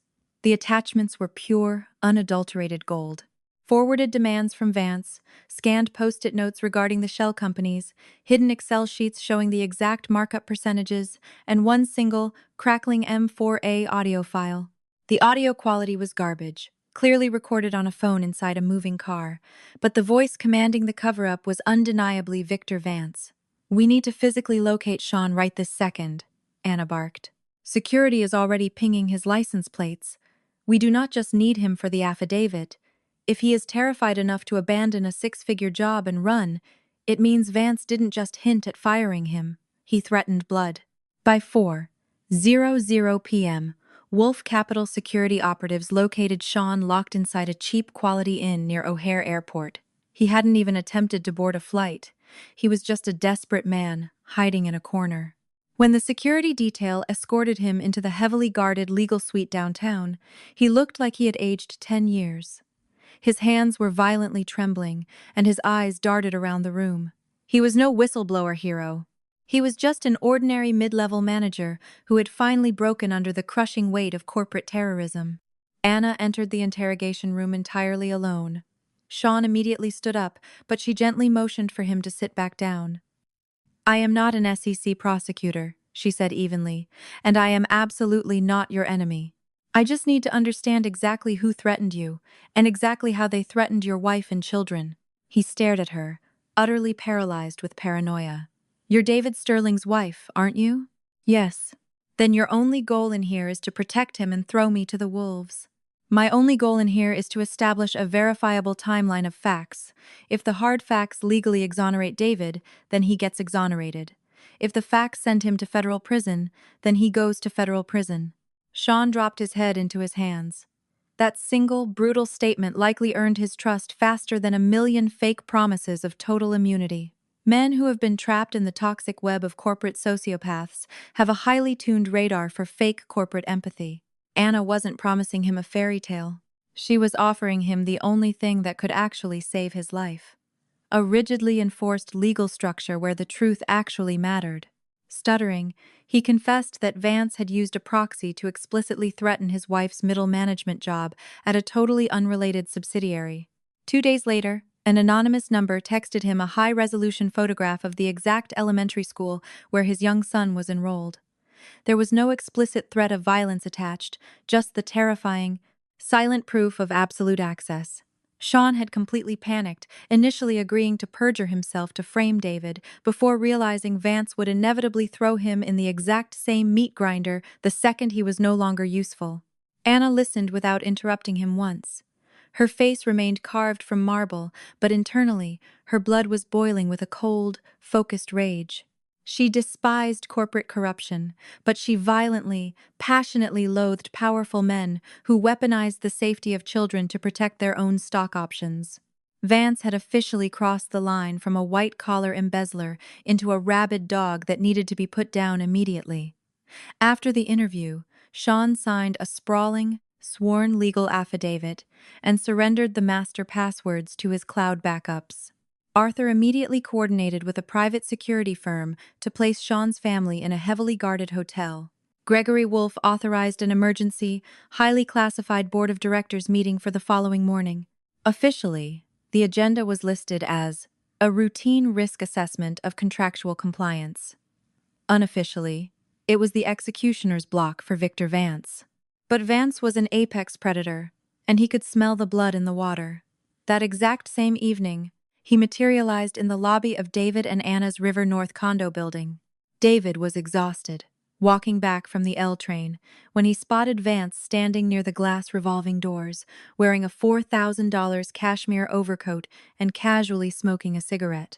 David's heart instantly slammed against his ribs with the deeply ingrained, pathetic urge to salute his boss, followed immediately by a spike of pure adrenaline. Vance smiled, flashing perfect porcelain teeth, looking as though they had just bumped into each other at the country club. "Davy, my man," he said warmly.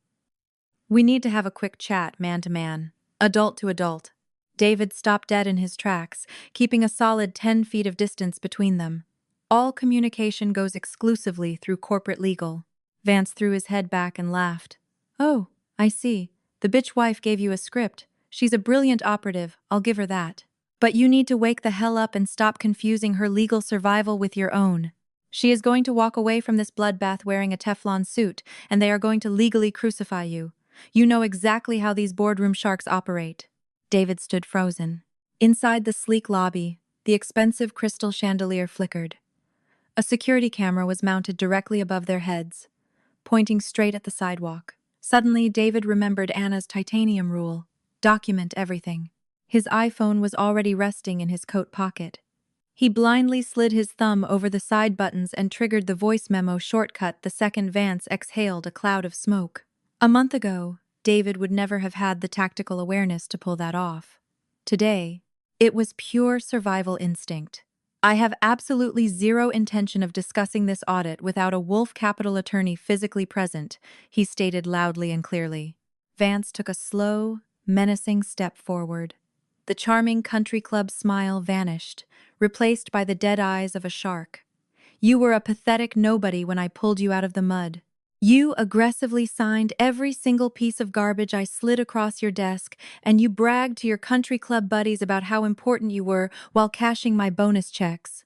You think you can magically transform into a Boy Scout overnight? It's way too late for that, Davy. Useful idiots like you are always the first ones to get their throats slit." Every single word landed with devastating accuracy. David felt a violent cocktail of burning shame, defensive rage, and the pathetic urge to beg for his job back. But he held his ground. For the very first time in his life, he held his ground not because he was an invincible alpha male, but because he finally accepted exactly how incredibly weak he truly was. He stared straight into Vance's eyes and saw not a powerful mentor, but a deeply miserable, toxic tyrant who had despised him from day one. "That might be entirely true," David said, his voice trembling slightly. "If I'm going to drown, I'm finally letting go of your hand." Vance narrowed his eyes. For a fraction of a second, the mask slipped, revealing a boiling, unhinged fury, before snapping back into a cold sneer. He flicked his cigarette onto the wet Chicago concrete, crushed it under his Italian leather loafer, and turned toward his waiting black Escalade. Right before pulling the heavy door open, he spoke in a low, terrifyingly calm voice. "Tell your wife she flew way too close to the sun." David rode the elevator up to the 12th floor, his hands visibly shaking. Anna pulled the heavy door open before he could even slide his key into the deadbolt. She took one look at his pale, sweating face and instantly knew the war had arrived at their doorstep. He walked in, dropped his trench coat on the bench, placed his iPhone flat on the kitchen island, and hit play. The sinister, recorded voice of Victor Vance filled the high-end kitchen. Anna stood perfectly still, listening to the entire exchange. When the recording clicked off, she did not throw her arms around him and declare him a hero. It was vastly too early for Hollywood endings. But she looked at David with a fundamentally different expression than the day before. It wasn't soft. It wasn't the blind adoration of their early 20s, but it was the profound respect granted to a soldier who had just taken a direct hit to the chest and refused to retreat. "Forward that audio file to Miranda and Arthur immediately," she ordered. "It's already sending." He collapsed onto one of the bar stools as if the bones in his legs had suddenly dissolved. Anna poured a glass of ice water and slid it across the marble toward him. It was a microscopic, almost invisible gesture, but David stared at the condensation on the glass as if she had just handed him a presidential pardon, a tiny sliver of permission to feel like a human being who hadn't been totally condemned to the scrap heap. "I genuinely thought the man respected me," he whispered. "He utilized you, and I eagerly allowed him to do it." Yes. Anna did not sugarcoat the brutal reality. David swallowed it whole. Outside the floor-to-ceiling windows, the Chicago rain continued to batter the glass. But tonight, the storm didn't sound like meaningless noise. It sounded like the aggressive, high-pressure washing of a corrupt city, where the filth doesn't magically vanish in an hour, but the floodwaters are already tearing through the streets, ripping up everything that had been rotting in the dark. Late that night, Arthur called Anna's secure line. His voice was vibrating with the frantic, electric energy of a prosecutor who finally has the murder weapon in his hands. David's audio recording completely changes the physics of this case. When we combine that threat with Sean's sworn affidavit and the IT forensics, we have absolute legal grounds to demand Vance's immediate suspension. The board of directors convenes at 9 a.m. Anna glanced toward the dark living room, where David was sitting silently in the shadows. "Understood. But Victor is not going to walk to the guillotine quietly. That is my exact fear. He is going to aggressively target the most vulnerable point in the armor," she said, "whether that is David, or me, or both of us at the same time." After she ended the call, Anna stood by the glass for a long time. Her reflection stared back at her from the wet pane. There was no victory parade happening in her mind. The battle was not won yet, and even if she decapitated Vance tomorrow, it would not magically refund the years of her life where her deep love had been slowly suffocated by David's pathetic ego. But tonight, the truth finally had sworn witnesses, federal documents, and the actual voice of a man who, until very recently, had cowered behind a tyrant's shadow. David walked up behind her, his footsteps completely silent. He stopped a few feet away, making absolutely no attempt to touch her. "Anna," he said, his voice raw, "if the entire building collapses on our heads tomorrow, I am not going to beg you to legally shield me. I will take the hit myself." She did not turn around immediately. Those words could easily be a fleeting impulse, a panicked reaction, or a desperate, delayed attempt at acting like a martyr. Time would run the ultimate stress test on that claim. But standing there in the dark condo, the words sounded authentic enough that she didn't instantly reject them. "Then you can start by never, ever confusing your legal responsibilities with a divine right to humiliate people," she said coldly. He squeezed his eyes shut. "I will try my hardest." "No, David, do not try. Just do it." She walked away, retreating into her office and leaving him standing by the glass. On her desk, the final executive summary was already compiled, and the sun was about to rise on a day where Victor Vance would either be stripped of his empire or become the most dangerous man in Chicago. Anna felt the grinding exhaustion deep in her bone marrow, but her tactical focus remained razor-sharp. She knew exactly what the cost of a single miscalculation would be. Tomorrow morning, the Wolf Capital Board of Directors needed to see a meticulously documented federal crime syndicate, not a messy domestic drama, not office gossip, and certainly not a screaming match. If Vance's entire empire was held together entirely by the terrified silence of weak men, The only way to implode it was with hard data, sworn testimony, and one devastating, surgical strike directly at the jugular. Anna clicked open the master folder labeled Vance. Inside sat the fraudulent vendor routing numbers, the deleted server logs, the witness tampering against Sean, the hilariously sloppy PR hit piece against her, and David's brand new audio recording. She dragged the audio file into the master timeline, hovered her cursor over the encrypt and save button for a fraction of a second, and clicked it with absolute, unshakable finality, like slamming a heavy steel vault door shut on the end of an era. The morning of the tribunal began with David suffering a total inability to tie his own Windsor knot. The silk kept twisting violently. His fingers felt numb and useless, and staring back at him in the bathroom mirror was not the aggressively arrogant commercial director he had cosplayed for years, but a deeply exhausted, terrified man with bloodshot eyes and an unrecognizable face. Anna walked past the doorway in silence and stopped. She did not step in to rescue him. Just a week ago, her hands would have already been adjusting his collar, smoothing the expensive Italian silk, and instinctively brushing an invisible speck of dust from his broad shoulder. Now she stood perfectly still, offering him the brutal dignity of handling his own mess. David read the room instantly. A flash of his old, toxic irritation flared up out of pure muscle memory, but he suffocated it immediately. He ripped the silk tie off his neck, took a deep, shuddering breath, and started completely over. The resulting knot wasn't a GQ cover, but it was solid and centered. Anna offered a micro-nod of approval. There was zero romantic warmth in the gesture. It was the cold, objective respect of a drill sergeant acknowledging that a recruit had managed to load his own rifle. "The board meets today," David said, staring at the tile. "Yes. You will be subpoenaed into the room." "I might be present for portions of it," Anna replied flatly. "When they break down the macro architecture of the fraud, I will present. When they pivot to your specific individual liability, I am legally required to exit the room." He looked at her reflection in the glass. She was armored in a charcoal gray suit, the shoulder pads razor-sharp and military-grade. Her hair was pulled back into a severe knot, her face a mask of absolute calm, her eyes terrifyingly clear. David was violently struck by the memory of how many times he had looked at this exact same, hyper-focused version of his wife and pathetically labeled her ice-cold simply because it was easier than admitting she was vastly more powerful than he was.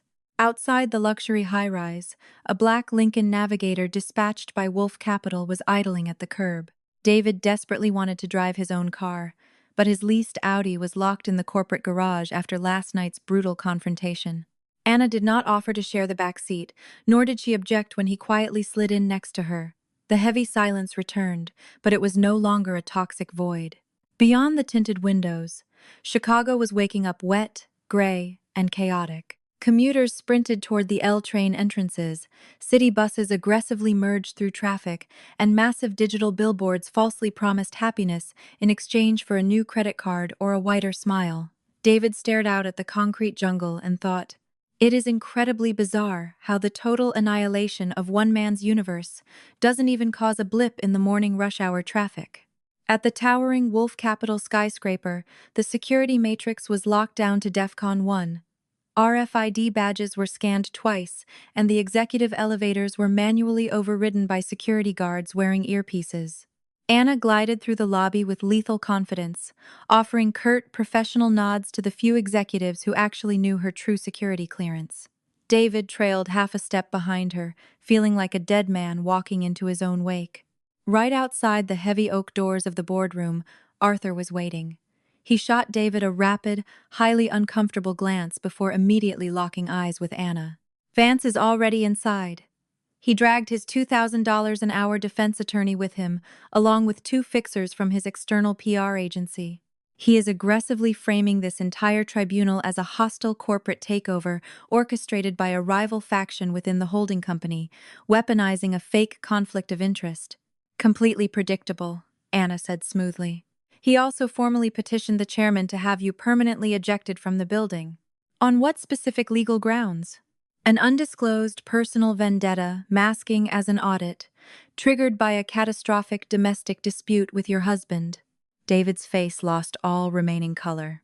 Up until this exact second, he knew Vance was more than willing to feed him to the SEC, but he never imagined the man would physically reach inside their condo, dig through their personal screaming matches, and weaponize the darkest moments of their marriage.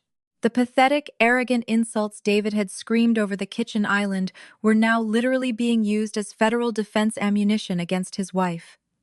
"This is my fault," he said, his voice hollow and dead. Anna turned to face him squarely. "You are exclusively responsible for your own pathetic words. Victor Vance is exclusively responsible for attempting to weaponize those words to bury a federal embezzlement ring. Do not ever confuse your levels of liability." The reprimand was delivered like a whip crack, but oddly enough, it forced David to stand up straighter. Anna was absolutely not absolving him of his sins, but she was simultaneously refusing to let him collapse into a puddle of useless self-pity. Wallowing in self-hatred was just another manipulative tactic to avoid doing the actual work. She diagnosed his cowardice before he even had the chance to deploy it. Inside the cavernous boardroom, the massive oval table was surrounded by the heavy hitters, major shareholders, corporate counsel, forensic auditors, and the heads of global security. Victor Vance was seated directly across from the double doors. His bespoke navy suit was flawless, his silver hair perfectly styled, his gaze locked in and eerily relaxed. Beside him sat his high-priced defense attorney, clicking an expensive Mont Blanc pen. When Anna walked in, Vance flashed her a blinding, country club smile, as if they were old friends running into each other at a charity gala. "Miss Sterling," Vance purred smoothly, "an absolute pleasure to finally meet the operative who has taken such an obsessive, personal interest in my commercial divisions." Anna completely ignored the smile. "Mr. Vance." David took a seat near the far wall, pressing his shoulder close to Miranda Cross. He could physically feel Vance's eyes burning a hole in the side of his head, even though the man was staring straight forward. It was psychological warfare. A predator who spends decades managing people through fear knows exactly how to pluck a subordinate's nervous system without saying a single word. David dug his fingernails into his thighs under the table and violently forced himself to keep his chin up. Gregory Wolfe pounded his gavel, bypassing the pleasantries entirely. His voice was a low, terrifying rumble. "We are not gathered in this room to litigate PR spin leaked to Bloomberg. We are gathered here to aggressively evaluate hard digital forensics. Any attempt to mutate this internal federal audit into a theatrical circus will be immediately shut down. Miss Sterling will now present the structural risk architecture." Following her brief, the legal department will read the individual liability indictments. Vance's attorney instantly shot his hand into the air. "Before Miss Sterling utters a single syllable, we are legally compelled to lodge a formal objection. Her documented marriage to David Sterling constitutes a radioactive conflict of interest. Furthermore, we possess hard intelligence regarding an explosive domestic conflict between the spouses, which highly suggests her audit findings are being actively manipulated to execute a personal vendetta." A low, tense murmur rippled through the billionaires in the room. David felt a rush of sickening heat scorch his cheeks. Vance did not move a single muscle, but tilted his head slightly, drinking in the chaos. Anna calmly unsnapped her leather portfolio, extracted a single sheet of paper, and slid it directly to the board secretary. Her physical movements were fluid, surgical, and utterly devoid of panic. "A formal, preemptive disclosure regarding my marital status was officially submitted and time-stamped well before the commencement of the individual liability phase. The board of directors explicitly reviewed this and formally restricted my access regarding any personnel evaluations tied to David Sterling. My presentation today focuses exclusively on macro financial flows, shell company architecture, and the digital forensic timestamps of deleted servers. Every single data point I am about to project is heavily corroborated by independent third-party auditors and IT server logs." She snapped her gaze directly onto the defense attorney. "If you possess hard, verifiable evidence that I have illegally manipulated corporate data, present it to the room right now. If you do not, I strongly suggest you stop attempting to derail a federal embezzlement briefing with desperate gossip about my marriage." Several executives at the table suddenly found their shoes incredibly fascinating. Gregory Wolfe did not smile, but a grim satisfaction settled into his ancient, weathered face. Vance, on the other hand, had completely stopped smiling. His opening haymaker had violently missed the target because Anna had preemptively armored the exact spot he tried to punch. David realized, with a shock of awe, that this was what actual grand strategy looked like. It wasn't about screaming the loudest. It was about laying the trap before the enemy even walked into the room. Anna's presentation was a 40-minute masterclass in corporate slaughter. She did not use a single emotional adjective. The massive OLED screen flashed through flowcharts of shell vendors, offshore wire routing, unredacted timelines, and the IT logs proving the server wipes. Every time she clicked the remote, the breathing room for managerial accidents violently shrank. Vance sat rigidly upright, but his fingers were now aggressively tapping against the mahogany table. Anna highlighted the 3 critical kill shots. First, the tri-state logistics contracts, heavily tied to Vance's former college roommate. Second, the Phantom Consulting LLC that possessed 0 actual employees but cashed massive monthly retainers. Third, the raw materials vendor that was blatantly price gouging the company by nearly 200%. A completely separate, massive liability is the intentional destruction of federal evidence, Anna stated, her voice slicing through the room. The cloud server archive was illegally breached using the credentials of an engineer who was fired 2 months ago. The IT bypass ticket was routed through global security, but the ultimate digital authorization traces straight back to the IP address inside Victor Vance's executive suite. The exact timestamp of the breach flawlessly aligns with the mass deletion of the flagged contract emails. Vance's head snapped up. You weave a fantastic fictional narrative, but an office IP address is not a human being. In a corporation this massive, IT tickets are generated by dozens of low-level assistants, interns, and deputies. Are you seriously attempting to indict me for the random keystrokes of every single intern who happens to work on my floor? I am not attempting to do anything, Anna replied instantly.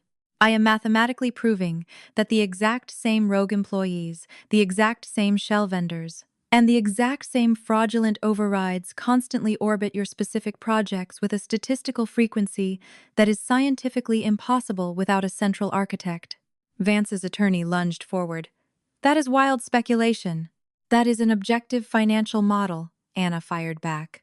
The speculation will commence during the SEC depositions, when every man in this room has to legally explain why they thought it was perfectly acceptable to ignore a multi-million-dollar hemorrhage. For the very first time, David watched Victor Vance genuinely struggle to maintain his mask. A tyrant who had spent his entire life ruling through sheer intimidation was completely malfunctioning against an opponent who refused to play his pathetic dominance games. Anna didn't hurl insults. She didn't raise her voice by a single decibel, and she provided 0 opportunity for him to play the victim. She simply took a scalpel and methodically peeled his bulletproof armor off, layer by layer. Once the data presentation concluded, corporate protocol dictated that Anna and Arthur immediately exit the boardroom. The agenda now violently shifted to the individual liability of the signatories, including David. Out in the plush hallway, Anna paused for a fraction of a second. Through the soundproof glass, she could see David sitting frozen against the wall, looking like a man waiting for the firing squad. His face was entirely stripped of its former arrogant swagger. Arthur leaned in and whispered, "Are you going to be all right?" Anna stared at the heavy oak doors. "I will survive the audit. Everything else is currently pending." It was a rare moment of bleeding honesty, something she only ever allowed herself when the sharks were out of earshot. Arthur nodded silently. He respected silence vastly more than hollow corporate empathy. Together, they walked into a smaller briefing room where the global security chiefs were waiting. A secure text from Miranda Cross buzzed on Anna's phone. David fully corroborated Vance's illegal directives and submitted the audio recording of the physical threat. Sean Nichols delivered his sworn affidavit. The board is actively voting on Vance's immediate termination and the referral of his files to the FBI. David is highly recommended for immediate suspension without pay, pending the final federal review. Anna read the glowing text twice. The suspension was mathematically inevitable. It was not a permanent firing yet, but it was a devastating freefall. David had officially lost the corner office that he falsely believed was the only proof of his human worth.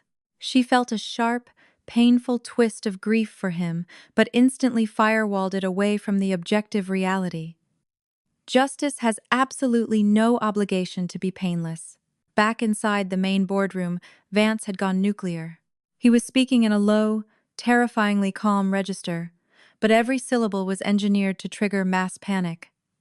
Gentlemen, what you are witnessing today is a textbook witch hunt masquerading as an audit. Yes, there are minor compliance errors in the contracts. Yes, certain low-level grunts may have gotten greedy.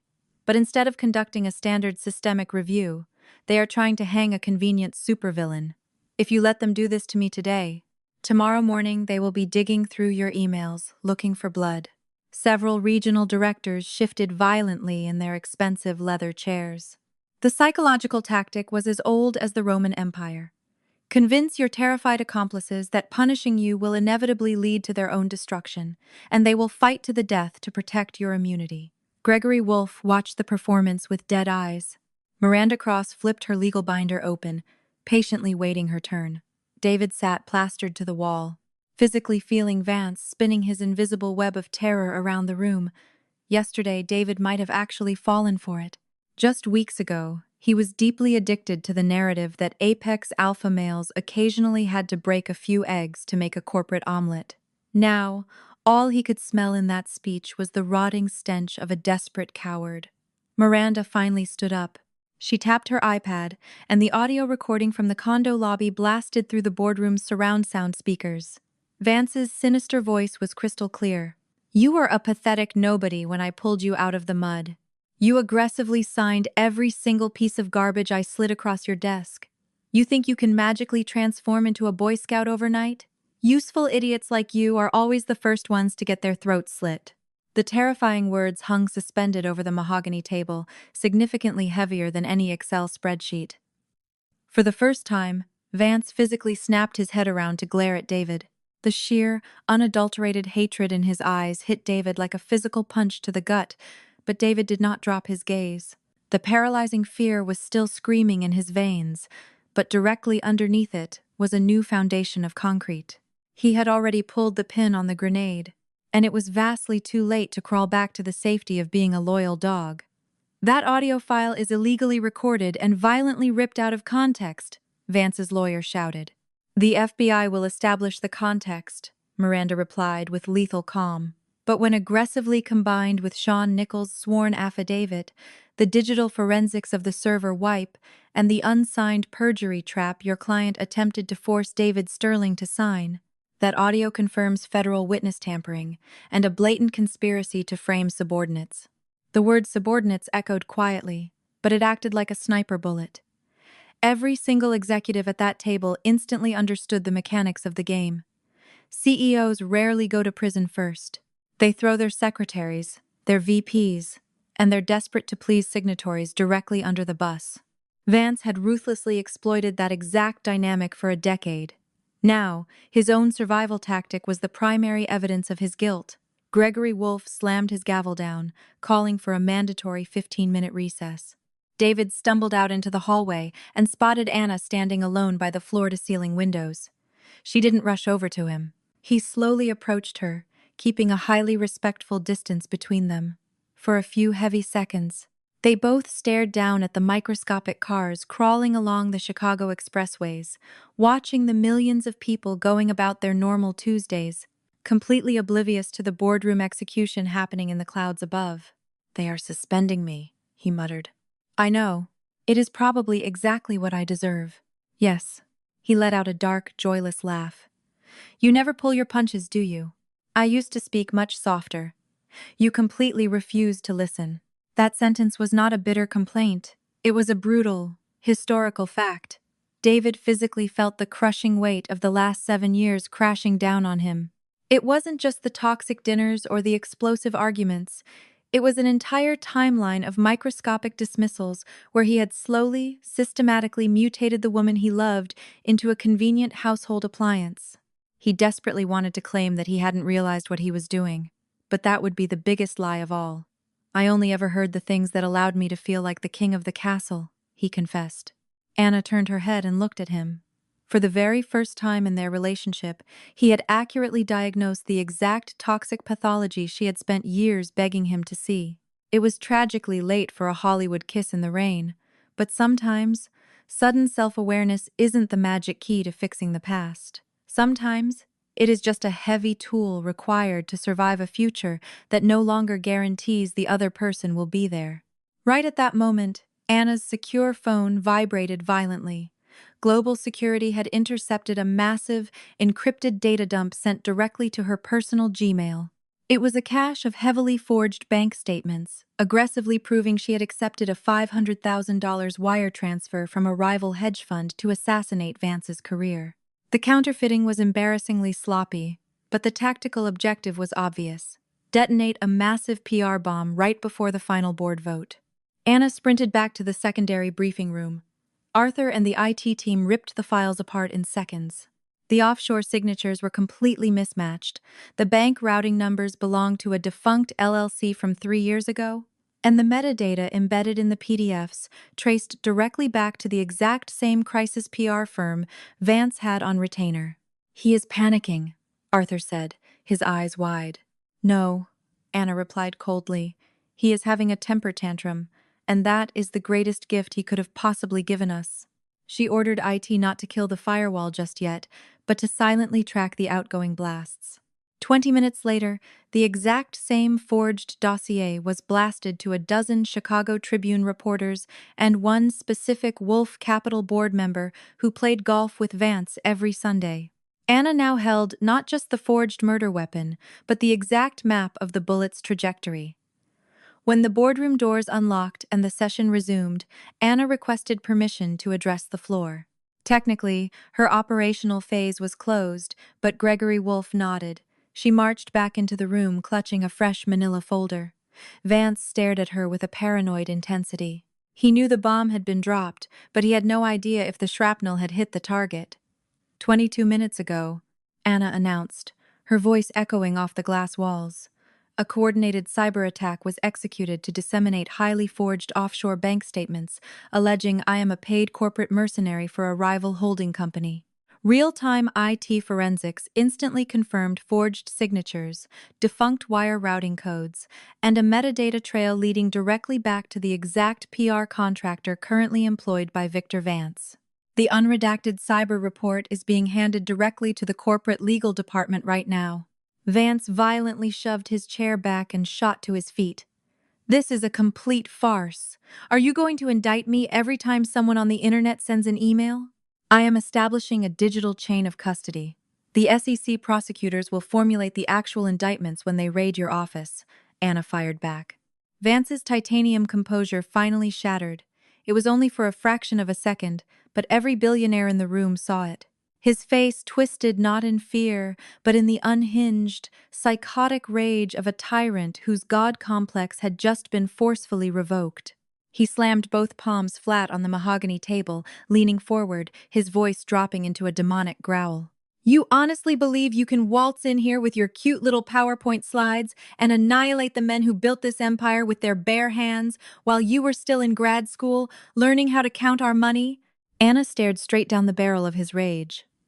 "PowerPoint slides do not destroy empires. Your own staggering arrogance destroys empires." Gregory Wolf violently slammed his palm against the wood. The sound wasn't deafening, but it carried enough weight to freeze the oxygen in the room. Victor Vance is effectively terminated from all operational and executive duties pending the final conclusion of the federal investigation. All physical and digital access to this corporation is revoked this exact second. Corporate counsel will immediately begin preparing the evidence handover to the Federal Bureau of Investigation regarding the destruction of servers, severe witness intimidation, and multi-million-dollar wire fraud. The silence that followed was suffocating. Vance slowly stood up straight. His expensive lawyer was whispering frantically in his ear, but Vance wasn't listening. He stared at Gregory Wolf, then at Anna, and finally at David. That final look contained a promise of absolute violence, but it was the violence of a ghost.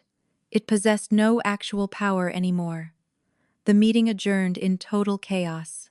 Executives bolted out of their chairs, snapping laptops shut, whispering furiously as they rushed for the exits.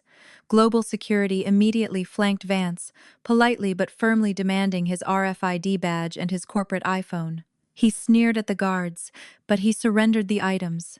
Even his trademark smirk now looked like a pathetic, rehearsed reflex. David was the absolute last person to leave the room. He had been officially suspended without pay pending the federal review. He was allowed to retain a fraction of his base salary to cover legal fees, but his access to all corporate networks was permanently nuked.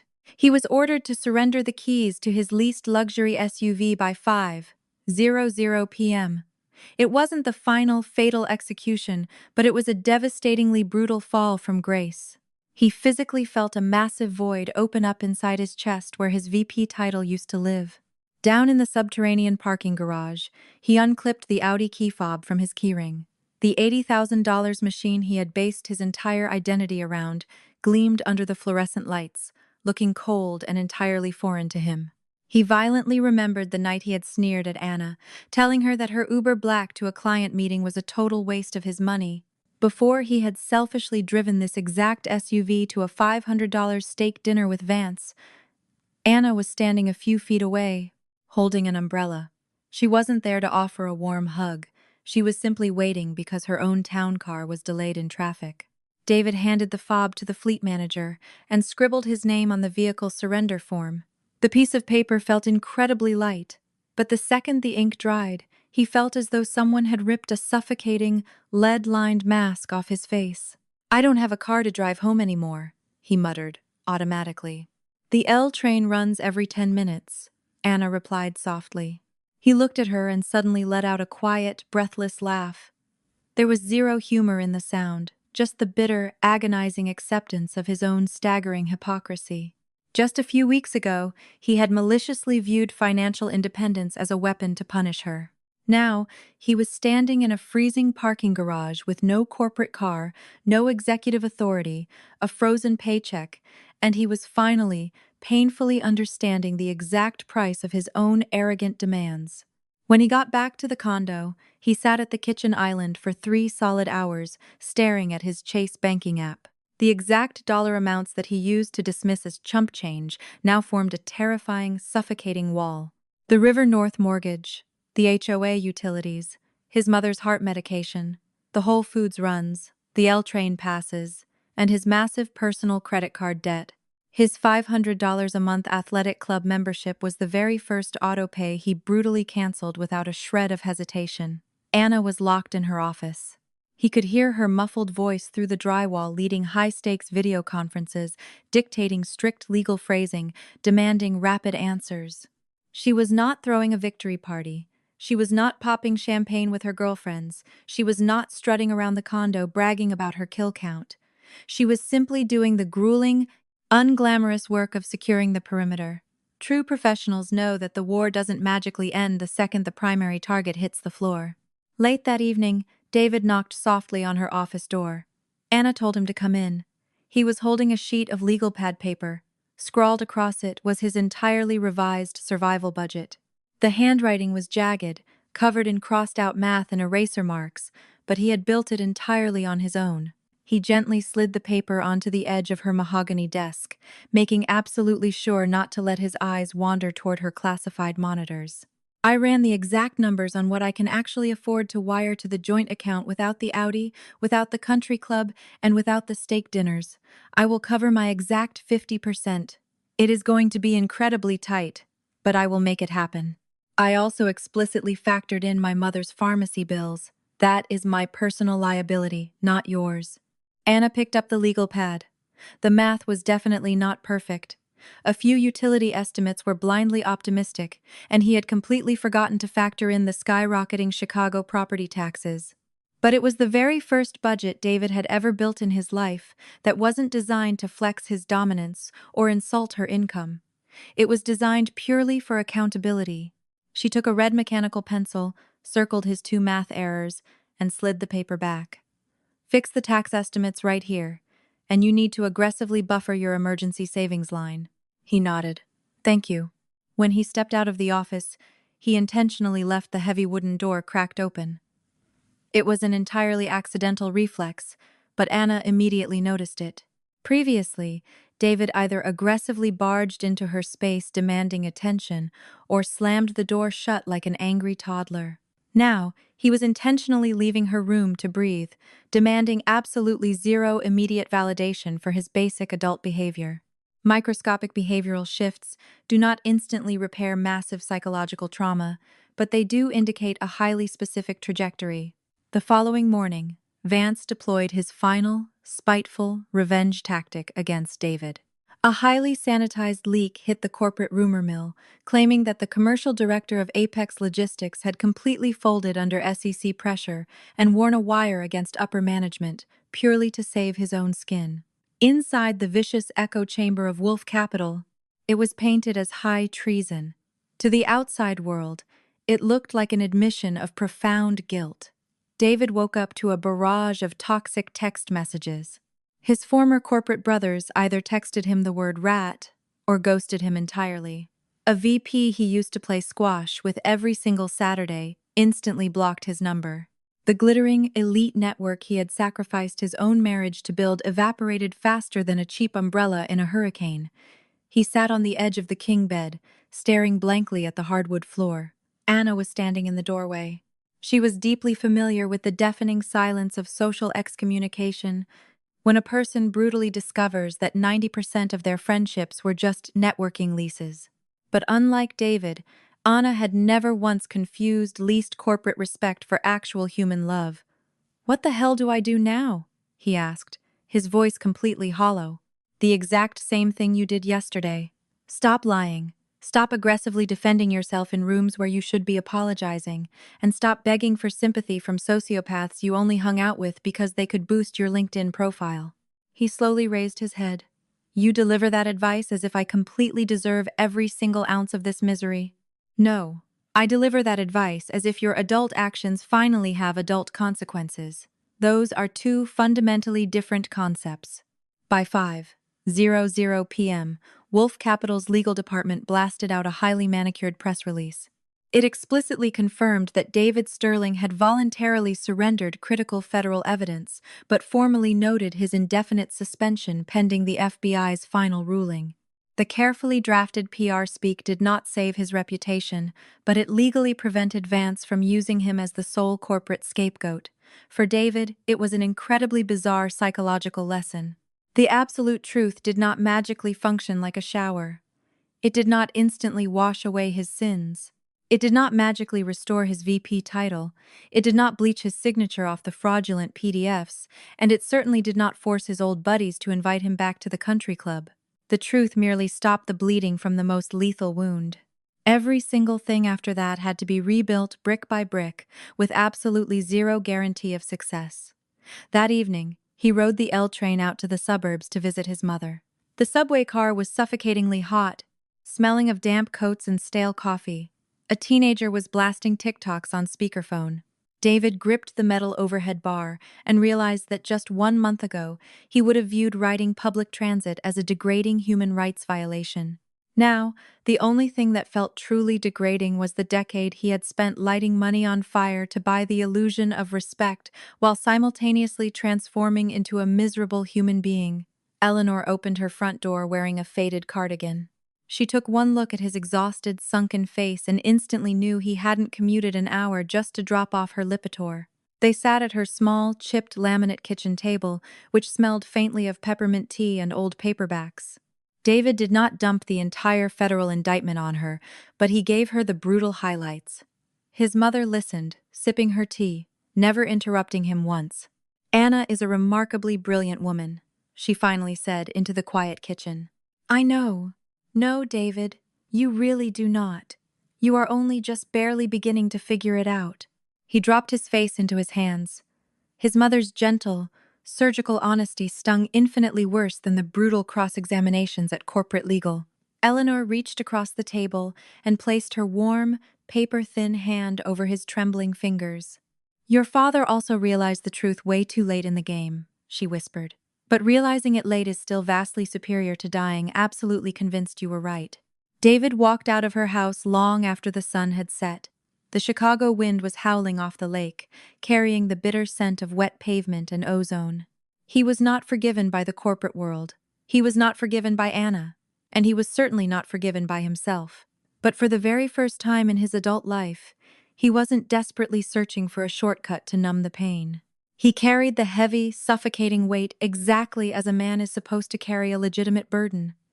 Meanwhile, Anna was locked in her office, finalizing the kill shot dossier for tomorrow's emergency shareholder vote. Vance was suspended, but his radioactive network was not entirely dead.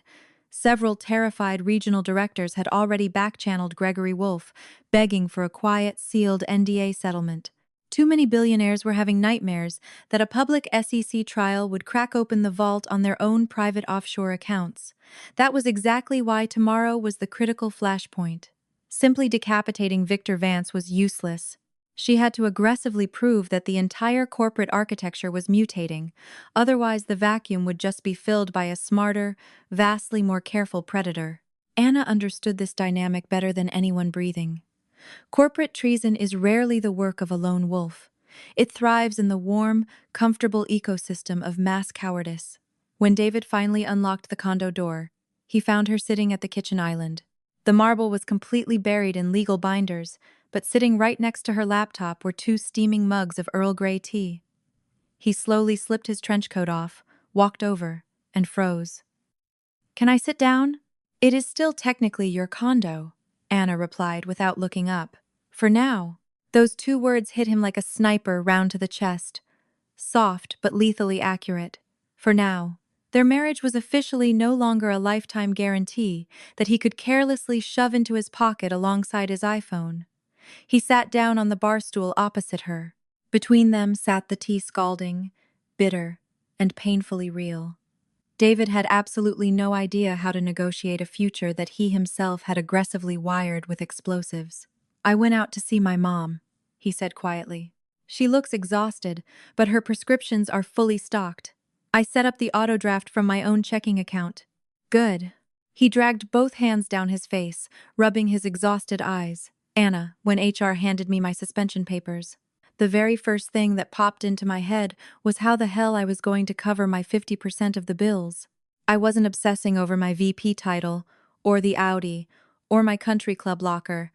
I was panicking about the mortgage. And it suddenly hit me like a freight train that you have been living under that exact same crushing pressure for 7 years, and on top of that, you were actively shielding me from it just so I could strut around feeling like a titan of industry." Anna remained perfectly silent. His confession was brutally accurate, but it was also highly dangerous. David could easily be attempting to weaponize this breakthrough to instantly demand a romantic reconciliation. She waited, watching his eyes, waiting to see if he was about to present her with a bill for his newfound emotional intelligence. He didn't ask for a damn thing. He just stared into his tea as if the answers to the universe were floating in the bergamot. "I have no idea if any of this is actually fixable," he continued softly. "But I know with absolute certainty that I never, ever want to go back to being the pathetic man who demanded total obedience using a paycheck that wasn't even large enough to cover his own arrogant mistakes." Anna slowly closed her legal binder. She was so profoundly, soul-crushingly exhausted that even her resentment felt too heavy to carry. Sitting across from her was not the toxic, hyper-arrogant husband she had warred with, but he was not a fully rehabilitated man, either. David's psychological evolution was as fragile as a pane of frosted glass. Stepping on it too quickly guaranteed you would bleed. "You are not going to fix this with a monologue," she stated coldly. "And you are not going to fix it just to manipulate me into staying. You are going to fix it because if you do not, you will inevitably mutate right back into the exact same monster. You'll just be driving a cheaper car." He nodded slowly. It was a brutal assessment, but it was flawless. David finally comprehended that losing his 6-figure job, getting stripped of his corporate access, and suffering public humiliation was not the actual tragedy. The true, fatal catastrophe was that he had spent a decade completely losing the basic human capacity to view the woman sitting right in front of him as an equal. Everything else was just collateral damage. That night, Anna tossed and turned in the king bed for hours. In the living room, David was sleeping on the sectional sofa. He had voluntarily relocated there without throwing a passive-aggressive tantrum or acting like a martyr. Outside the glass, the Chicago rain had violently frozen into sleet. The glowing skyline looked blurry and distorted, like a corrupted digital file. In that kind of deafening silence, you don't hear the footsteps of your corporate enemies. You only hear your own terrifying doubts. She had absolutely no idea if she was going to file for divorce. She had no idea if she could ever physically let herself trust a man who had viciously tried to degrade her right before discovering how much power she actually wielded. But she was absolutely certain of one thing. Tomorrow morning, she was going to finish the kill. Not to execute a petty revenge plot against David, not to stroke her own ego, but to enforce the absolute baseline physics of reality, the fundamental law that without consequences, the strong will always, always butcher the weak. Glowing on her laptop screen was the final, encrypted timeline. The Vance Shell Corporation routing numbers, the deleted server logs, the physical threat against Sean, the forged hedge fund smear campaign against her, the audio recording from the lobby, and the IP trace of the Bloomberg leak. And sitting right there, in its own dedicated, unredacted column, were the documented actions of David Sterling. Signed, fraudulent approvals without legal review. Voluntarily surrendered the hard drives to compliance. Aggressively refused an off-the-books meeting with the prime suspect. Secretly recorded a federal threat. That specific column did not magically absolve him of his crimes, but it forced the narrative to remain violently objective. Anna's entire worldview was built on the core belief that true justice only exists when you refuse to artificially inflate a man's guilt, while simultaneously refusing to grant him a discount on his actual sins. Tomorrow morning, that exact philosophy was going to be pushed to its absolute breaking point in a room full of billionaires who had spent their entire lives treating federal law like a mild inconvenience. She hit save and clicked off the desk lamp. Walking through the pitch-black hallway, she caught a glimpse of David. He wasn't sleeping. He was sitting up on the edge of the sofa, wrapped in a blanket, staring out at the frozen sleet. In the old days, he would have immediately fired up ESPN at maximum volume to drown out his own anxiety. Tonight, he was just sitting in the suffocating quiet. Perhaps, for the very first time in his life, he wasn't actively sprinting away from his own reflection. "Good night," Anna said softly into the dark. "Good night." Their voices sounded incredibly quiet, almost like two strangers passing in an airport terminal, but the toxic venom had been completely drained out of the air. Tomorrow would either violently detonate the remaining ruins of their old life, or bulldoze the rubble to create a flat, concrete foundation where nobody owned anybody, nobody bought anybody, and nobody demanded blind worship in exchange for a grocery run. Anna did not engage in fairy tales. She just knew that the invoice had finally come due. The morning of the ultimate shareholder tribunal broke with blinding, razor-sharp clarity, a rarity for Chicago in March. The sun crested over Lake Michigan, casting a cold, metallic glare across the city, making the glass skyscrapers look like a massive armory of freshly sharpened knives. Anna stood by the espresso machine, holding a mug of lukewarm green tea. David emerged from the living room, fully dressed, but he had entirely abandoned his corporate armor. He was wearing his tailored charcoal suit, but he wore it completely differently now, not as a weapon of intimidation, but as the mandatory uniform of a man walking into his own sentencing hearing. He silently poured himself a glass of tap water and paused a few feet away. "Today is the day it all gets decided," he muttered. "No," Anna replied sharply. "Today is the day we find out who in that building possesses the spine to call a felony a felony. The actual consequences will take years to settle." He nodded slowly. Just 1 month ago, her hyper-literal corrections would have sent him into a screaming fit. Now, he fully grasped that Anna despised theatrical, cinematic endings. In her brutal universe, victory wasn't a slow-clap freeze frame.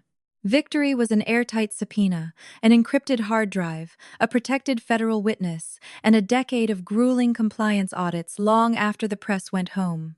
They walked out of the condo together, but physically separated the second they hit the wet sidewalk. Anna slipped into the idling black Escalade with Arthur. David turned his collar up against the wind and descended the concrete stairs into the L train station. It was his own strict mandate, not a pathetic cry for pity, and not a calculated PR stunt to look humble. He had officially surrendered his corporate SUV, and dropping $50 on an Uber Black felt like a toxic relapse into the financial delusions he was desperately trying to detox from. The subway car was packed shoulder to shoulder.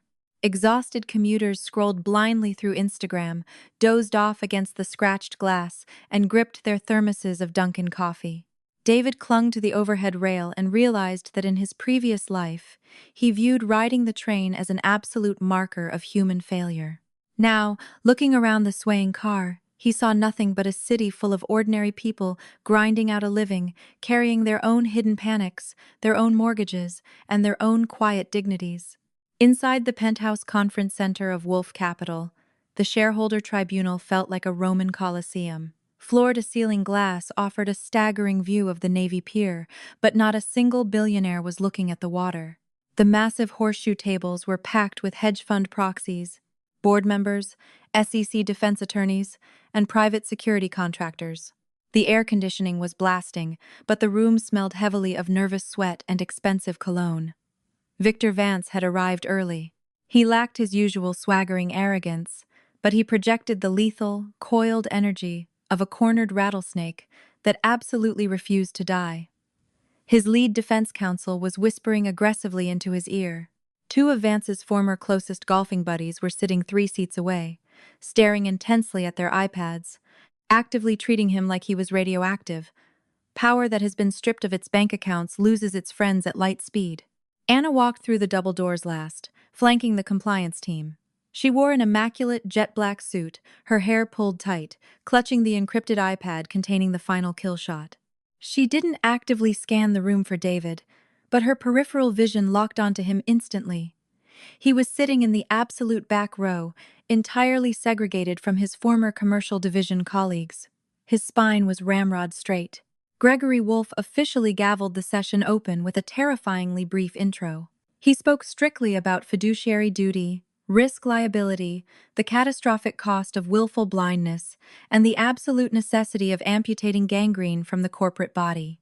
But nobody in that room cared about the billionaire's philosophy. They were all sweating, waiting for the digital guillotine to drop. In a multi-billion-dollar holding company, morality only ever enters the chat when the offshore wire transfers become impossible to hide from the IRS. Anna stepped up to the primary podium. The ambient noise in the room instantly flatlined. She took absolutely zero pleasure in the spotlight, knowing exactly how toxic this audience was. The majority of the men staring at her didn't view her as a hero. They viewed her as a terrifying, uncontrollable weapon that was slaughtering Vance today, but could easily be aimed at their own offshore accounts tomorrow. Projected behind me is the complete forensic timeline. Anna's voice rang out, cold and flawless. I will open with the macro financial architecture, pivot to the IT server destruction, detail the psychological extortion of internal staff, and conclude with the aggressive cyber smear campaign launched to discredit this audit. My objective is not to offer you a convenient scapegoat. My objective is to dismantle the exact operational mechanisms that allowed a multi-million-dollar hemorrhage to remain undetected for 36 months. The OLED screen flashed to life. The first slide was brutal. 3 massive clusters of fraudulent contracts, hyperlinked to Shell LLCs, exact dollar amounts, and the matching routing numbers of Vance's known associates. Anna didn't pause for dramatic effect. She battered them with data. She tracked how the procurement software was bypassed, how the fake emergency priority tags were abused, and how the ghost consulting firms billed the company for vaporware. Then, she pulled up the kill graph. Bright red laser lines connected the Apex Logistics accounts to the Shell companies, then routed directly into private Cayman Island trusts and blind real estate holding corps. The specific names of the ultimate beneficiaries were legally redacted, but the proximity to Vance was so violently obvious that several shareholders in the front row physically winced. Vance sat frozen in his ergonomic chair, his jaw locked so tight the muscle twitched. He realized with terrifying clarity that Anna wasn't just exposing an isolated heist, she was aggressively proving that his scheme was infinitely replicable. That was the most dangerous reality for the board, because it instantly destroyed the rogue employee defense that the billionaires were desperately hoping to use to calm the SEC. The digital forensics conclusively prove federal evidence tampering. Anna continued, refusing to let them breathe. The master servers were illegally wiped. The security bypass was initiated using the credentials of a terminated engineer. The internal IP authorization traces seamlessly back to Victor Vance's executive suite. Exactly 2 hours after the firewall was dropped, the Tri-State Logistics emails were permanently incinerated. Vance's attorney shot to his feet, slamming his hand on the desk. We have already addressed this absurd leap of logic. An IP address is not a confession. You cannot legally indict a senior vice president for the random, unauthorized keystrokes of an anonymous rogue actor on his floor. Anna didn't even blink. She casually tapped her iPad. Which brings us to the corroborating evidence. The screen instantly shifted. Displayed side by side were Sean Nichols' sworn affidavit detailing the threats to his child's school, the burner phone extortion text sent to Anna, the unsigned perjury trap Vance attempted to force David to sign, and the IP trace of the Bloomberg PR hit piece. A collective, horrified gasp echoed through the room. Arguing against a single IP address was easy for a slick lawyer. Arguing against a meticulously constructed, multi-pronged mafia intimidation ring was utterly impossible. The internal pressure was engineered using a flawless, repeatable formula, Anna stated, staring directly into Vance's eyes. First, aggressively imply that the subordinate's career survival requires blind loyalty. Second, force them to sign documents that legally absorb all liability. If they hesitate, immediately deploy veiled threats against their spouses or their children. This is not corporate mismanagement. This is a highly calculated, fully weaponized mafia extortion racket. David sat in the back row, his heart hammering against his ribs, listening to Anna dissect his entire adult life with terrifying accuracy. He saw himself trapped in her flowcharts not as the criminal mastermind, and absolutely not as the innocent victim, but as the pathetic, terrified middleman who had actively convinced himself that staying quiet was just the cost of doing business. It was incredibly painful to listen to, but it was the purest truth he had ever heard. When Miranda Cross finally took the podium for the legal department, she delivered the final sentencing recommendations. Victor Vance is to be permanently terminated for cause, all his deferred stock options frozen, and a massive criminal referral hand delivered to the FBI. Several lower-tier VPs were slated for immediate disciplinary tribunals. Regarding David Sterling, Miranda read smoothly, legal recommends a forced resignation under a heavily structured severance agreement, strictly contingent upon his continued, total cooperation with the federal prosecutors. David closed his eyes for a split second. He had been bracing for the absolute worst, but the physical blow still knocked the wind out of him. Forced resignation. That specific phrase had always been reserved for the weak, the stupid, the obsolete. Now, it was tattooed permanently onto his own resume. Yet, buried deep beneath the burning humiliation, he felt an incredibly bizarre, foreign sensation, relief. The sentencing was vastly more merciful than the lies he had been living. Vance slowly pushed himself up from the table. The polished country club charm had completely rotted away. He looked like a cornered warlord preparing to burn the entire city to the ground just to rule the ashes. "You are all making a catastrophic, suicidal miscalculation," he snarled, his voice dripping with venom. "This holding company generates billions because I possess the stomach to get into the mud and execute. It doesn't run on compliance spreadsheets, it doesn't run on HR ethics seminars, and it sure as hell doesn't run on the moral grandstanding of an outside consultant. You want a sanitized, squeaky clean corporation? Enjoy the absolute paralysis. While you are busy hyperventilating over procurement rules, our competitors are going to rip our market share to shreds." Gregory Wolfe stared at him like he was looking at a dead insect on a windshield. "Market share can be rebuilt." Vance let out a psychotic laugh. "Really? Good luck rebuilding the offshore networks, the handshake agreements, the state politicians who answer my phone calls at 2 a.m., not yours." Wolfe leaned forward slowly, resting his elbows on the table. "You tragically confused corporate leverage with your own personal piggy bank." The Colosseum went dead silent. Vance's mouth opened, but no sound came out.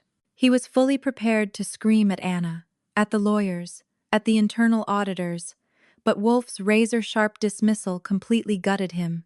The ancient billionaire wasn't firing him for being aggressive. He was firing him for being a parasite. Vance hadn't built the system. He had just aggressively monetized its blind spots. Anna watched Vance implode and felt absolutely zero dopamine. Standing in front of her was a highly intelligent, ruthlessly effective man who could have legitimately built an empire if only he hadn't fully convinced himself he was above the law. His public execution was not a random act of God, it was the mathematical sum of 10,000 tiny corrupt choices. And that was the most terrifying reality of all. The final board vote was not entirely unanimous, but the overwhelming majority legally executed Victor Vance. The massive evidence cache was greenlit for the FBI handover. All pending wire transfers to the Shell LLCs were frozen. A brutal, top-down purge of the compliance division was officially launched. Several billionaires in the room looked physically nauseous, clearly terrified that the SEC would be auditing their personal yachts by next quarter.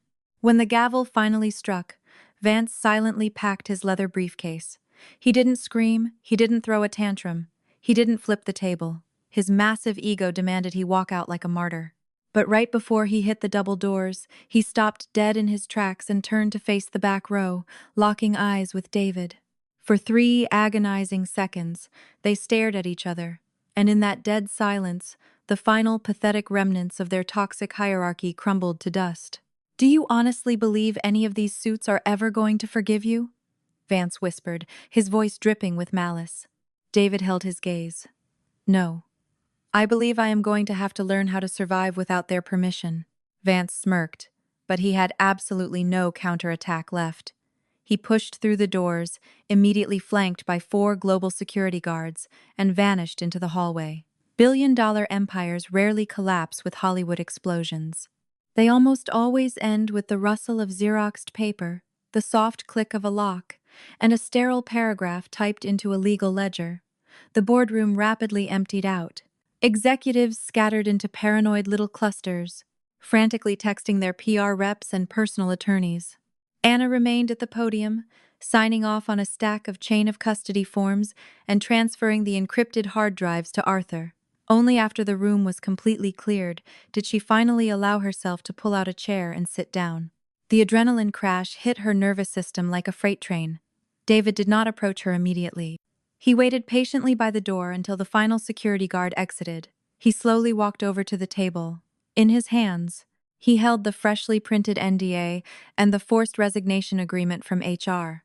The paper was crisp, white, and legally bulletproof. A man can spend a decade destroying his own life, and corporate America will summarize the casualty in 3 neat paragraphs. "It is officially done," he said quietly. "I no longer work for Apex Logistics." Anna looked up at him. "You remain a primary cooperating witness in a massive federal investigation. That is also a full-time job, just not the kind you can brag about at a cocktail party. Maybe that is exactly why it will actually make me a better man." He nodded slowly. Just weeks ago, that response would have triggered a screaming match. Now, he absorbed the bitter medicine without flinching. His face looked incredibly hollow, entirely drained of his former arrogant toxicity. It had burned out of him much faster than he ever thought possible, leaving behind nothing but cold ash and profound embarrassment. They rode the elevator down to the lobby and walked out of the skyscraper together. The Chicago sun was blindingly bright, but the wind cutting off the lake was vicious. David stopped at the edge of the plaza, staring blankly at the chaotic gridlock of yellow cabs and delivery trucks. He had absolutely no idea what his title would be tomorrow morning. That reality terrified him so deeply his hands were shaking. But for the very first time in his life, his fear didn't demand that he aggressively blame someone else for it. "Anna," he said, turning to her, "I lost my career. I know. And I finally, truly understand that when we were screaming in the kitchen, I wasn't actually arguing about the credit card bills. I was arrogantly claiming the right to treat you like garbage simply because my paycheck was the only thing I allowed to be visible in that house. And I intentionally made sure everything you did remained invisible." She remained silent. His self-awareness was vastly sharper than his previous, pathetic apologies. But surgical precision does not magically erase third-degree burns. Anna looked at him and simultaneously saw 3 distinct entities. The brilliant young man she had fallen in love with in college, the toxic tyrant who had emotionally battered her for years, and the broken man standing right in front of her who was finally waking up to the devastation. All three versions were objectively true. "I'm not standing here begging you to stay out of pity," David continued, his voice cracking. "And I'm not asking you to pretend none of this happened. We can never go back to how it was. I just need you to know that I'm going to wire my half of the bills on time. I'm going to manage my mother's health care alone. I'm going to hunt for a new job without lying on my resume. And I'm going to find a therapist, if I need one." "If you need one," Anna repeated quietly. "Because I need one." That microscopic self-correction was infinitely more valuable than a grand weeping monologue. Anna felt a massive, suffocating knot inside her chest slightly loosen, but it did not fully untie. She had absolutely no desire to maliciously punish David by watching him plunge into poverty, and she had zero desire to force him to grovel on his knees. But she also had absolutely zero intention of remaining trapped in a marriage where her sheer power was only respected after she had detonated a corporate empire to prove it. "We are going to live in separate spaces," she stated clearly. David visibly flinched, the color draining from his face, but he didn't raise his voice. "For how long?" "Until I figure out if I even want to be married to you anymore. And until you figure out how to function like an adult, not because you are terrified of me serving you divorce papers, but because it is the only acceptable way to live." He dropped his gaze to the concrete. For a terrifying split second, the ghost of the old David flared up in his chest. A toxic, burning urge to scream that she was being a heartless bitch, that she was kicking a man while he was down, that she was ruthlessly exploiting his lowest moment. But he quickly choked back the urge before it reached his vocal cords. He knew perfectly well that if he opened his mouth, he would just be vomiting the exact same lies that got him fired in the first place. "Okay," he whispered. "I will start hunting for an apartment immediately. Not today. You have exactly 1 week to pack. No dramatic exits." "No dramatic exits," he agreed. And so began a completely new chapter of their existence, unglamorous, quiet, and profoundly awkward. That evening, they rode the L train back to River North, no longer acting like two victorious warriors who had survived a corporate siege, but like two exhausted adults who had finally stopped aggressively pretending their house wasn't on fire. Anna hung her trench coat up. David filled the electric kettle and quietly asked if she wanted to eat. She said yes. He threw together a basic pasta dish, overcooking the noodles slightly, but he didn't launch into a defensive rant about the stove temperature. They ate at the Marble Island in total silence. The toxic power dynamics, the unspoken debts, and the bitter resentment were gone from the table. There were just two ceramic bowls, two humans, and a fragile quiet where neither person was desperately trying to dominate the other. Over the following weeks, the shockwaves of the audit rippled through Chicago. Wolf Capital Holdings dropped a highly sterilized SEC filing, briefly acknowledging a comprehensive internal restructuring, the departure of key executives, and full cooperation with federal authorities. Victor Vance's name became toxic waste on LaSalle Street. The exact same billionaires who had feared him on Monday were ruthlessly dissecting his fatal arrogance on Friday. Sean Nichols was granted full whistleblower immunity by the FBI and quietly transferred to a Wolf subsidiary in Denver. His wife retained her management position. He sent Anna a deeply emotional, encrypted email, admitting he had never been a brave man, but for the very first time in his life, he desperately wanted to become one. Anna replied with a single, razor-sharp sentence: "Courage always begins with the truth." David began grinding through the brutal corporate interview circuit. The initial sit-downs were pure psychological torture. The aggressive HR recruiters had all read the Bloomberg leaks. Some immediately threw his resume in the trash, others dragged him through grueling, hour-long interrogations, clearly deriving sadistic pleasure from watching a former VP beg for a mid-level desk. He commuted back to the condo completely drained, sometimes furious at the world, but he never once unleashed his anger on Anna. He auto-wired his half of the mortgage exactly on the first of the month. He paid the ComEd bill. He refilled his mother's Lipitor, and he drove out to the suburbs every Saturday to sit in Eleanor's kitchen. He drank peppermint tea and actually listened to her complain about the neighbor's barking dog and her rising property taxes. Those agonizingly mundane conversations, which he used to aggressively avoid, suddenly became the only thing keeping him tethered to reality. Exactly 7 days later, David signed a lease on a cramped, one-bedroom walk-up in Albany Park. It had creaky radiators and a view of a brick alleyway. Anna helped him audit his packing list, but she flatly refused to physically fold his clothes for him. He jammed his custom-tailored dress shirts into cardboard boxes like an amateur, entirely lost track of his dress socks, and spent 20 minutes frantically searching for his passport. She leaned against the doorframe, watching him struggle, and intentionally did nothing. Genuine care sometimes requires you to brutally suppress the urge to rescue someone from their own incompetence. Before he walked out the door, he paused in the entryway holding two heavy duffel bags. The luxury high-rise condo, where he had spent 7 years strutting around like a tech bro emperor, now just felt like a very expensive hotel room where management had politely allowed him to check out with his dignity intact. Anna stood across from him. There was absolutely no tearful embrace, but the toxic hatred had evaporated. "Do you want my set of keys back?" he asked. "Keep them for now, just in case you need to grab something you forgot, but text me before you ever unlock the door." He nodded. It was not a permanent banishment, but it was absolutely not a VIP access pass either. The boundary was coated in reinforced steel. David realized that trust does not magically turn back on like a light switch.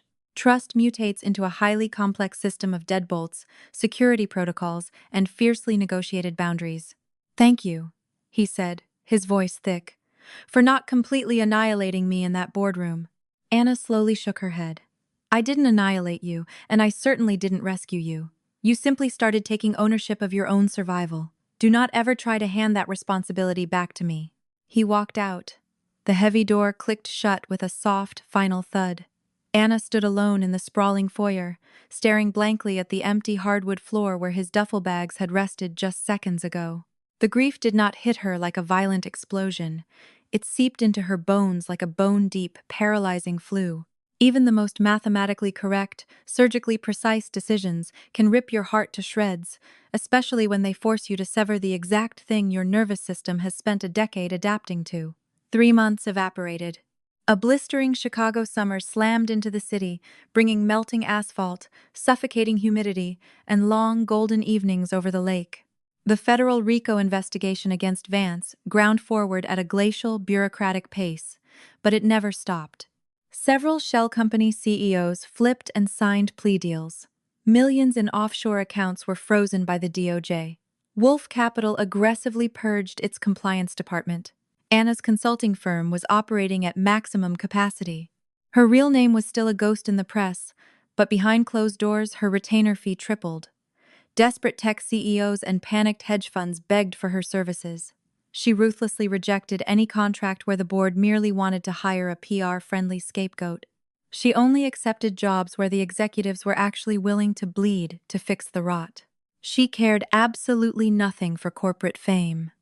She knew intimately that a massive public reputation was just a very expensive prison cell. One humid Tuesday evening, she agreed to meet David at a quiet, independent coffee shop near Lincoln Park.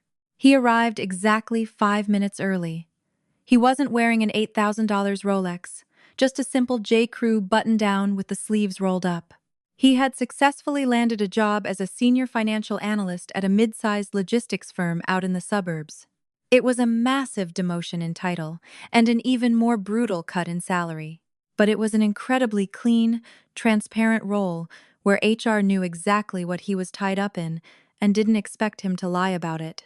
He calmly drank an iced Americano and told her how incredibly exhausting it was to start over from the bottom, how he was forcing himself to manually audit every single PDF that crossed his desk, and how he was religiously attending therapy every Thursday night.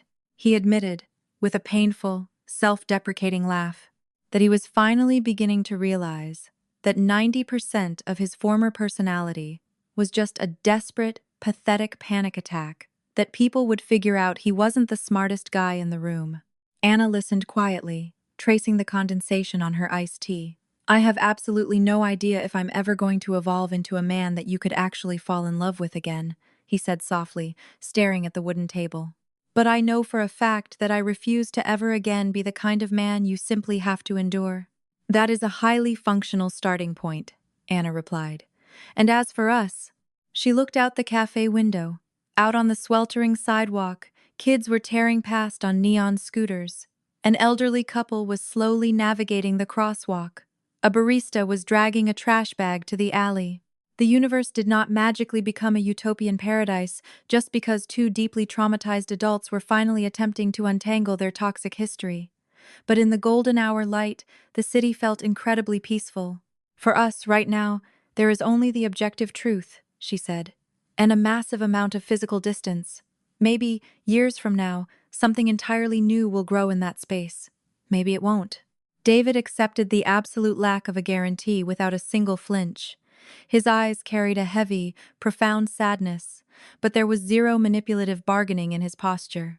Anna saw the definitive proof of his evolution in that exact moment. He had finally stopped viewing her forgiveness as a debt that she legally owed him. It didn't magically resurrect their dead romance, but it definitively resurrected his baseline status as a respectable adult. They walked out of the air-conditioned cafe into the suffocating Chicago heat. At the corner of Clark Street, their routes permanently diverged.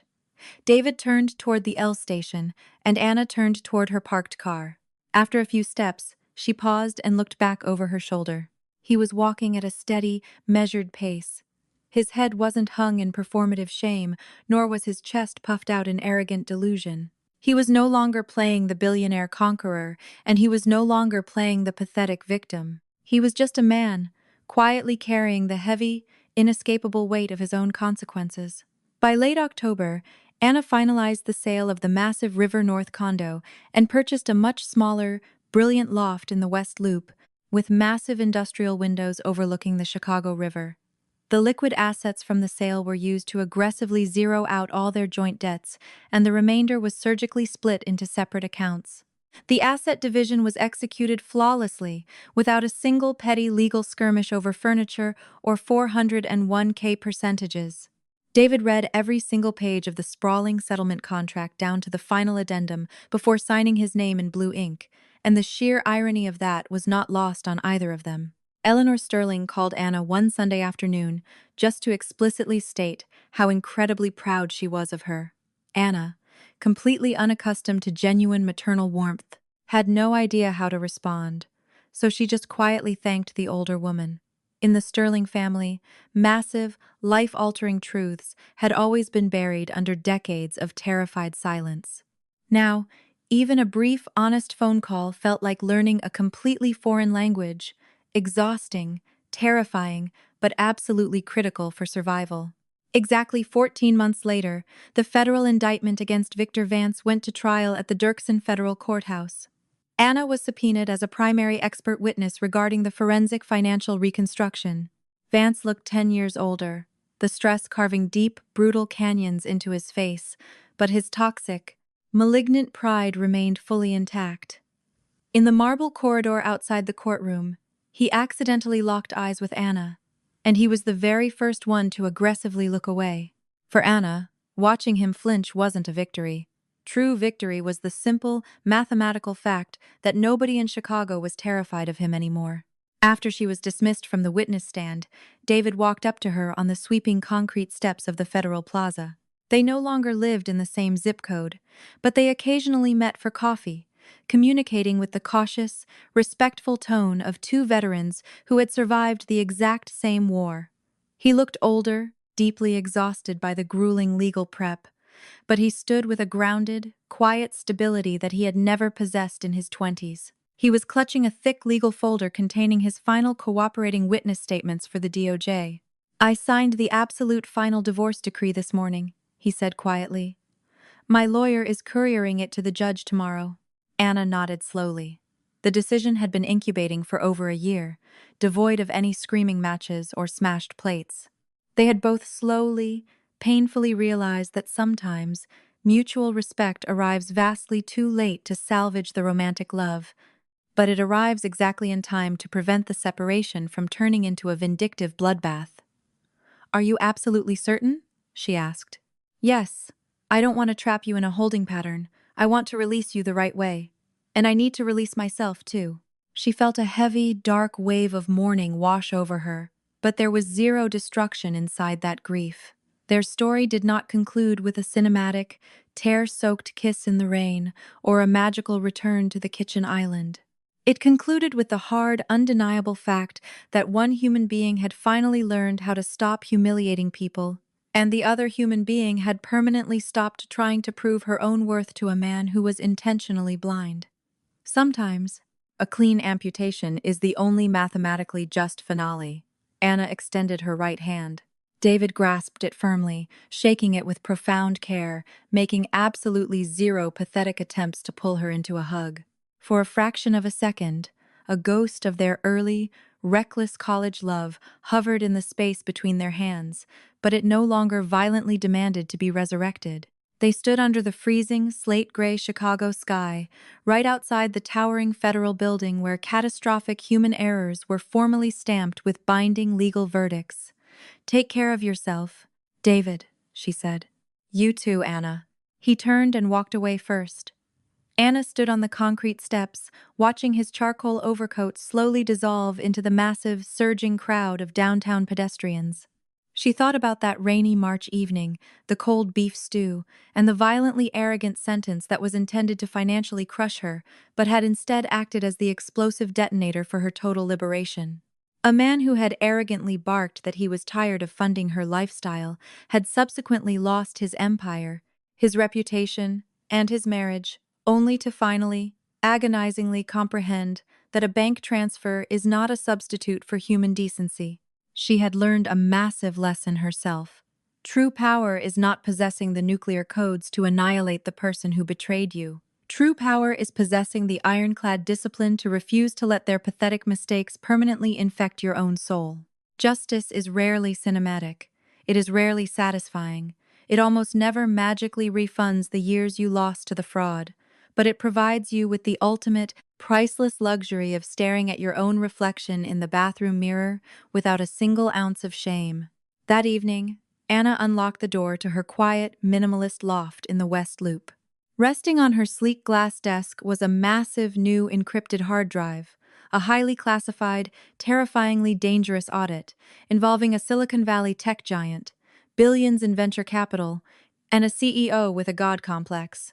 She unlatched her briefcase, pulled out the preliminary briefings, read the first 3 pages, and smiled. It was the exact same, hyper-focused, eerily calm smile that had once terrified David into a panic attack. But tonight, there was absolutely zero pain buried underneath it. Outside her massive industrial windows, the dark waters of the Chicago River flowed steadily toward the lake, reflecting the glittering neon grid of the city. The river did not pause to argue with the concrete pillars holding up the bridges. It did not aggressively demand a PR campaign to validate its own power. It simply kept moving relentlessly forward, carving an entirely new shape into the bedrock, completely unaffected by the noise of the city above. Anna switched off her iPhone, pulled her chair up to the glass desk, and went back to work permanently, irrevocably free from the delusion of anyone else deciding her value.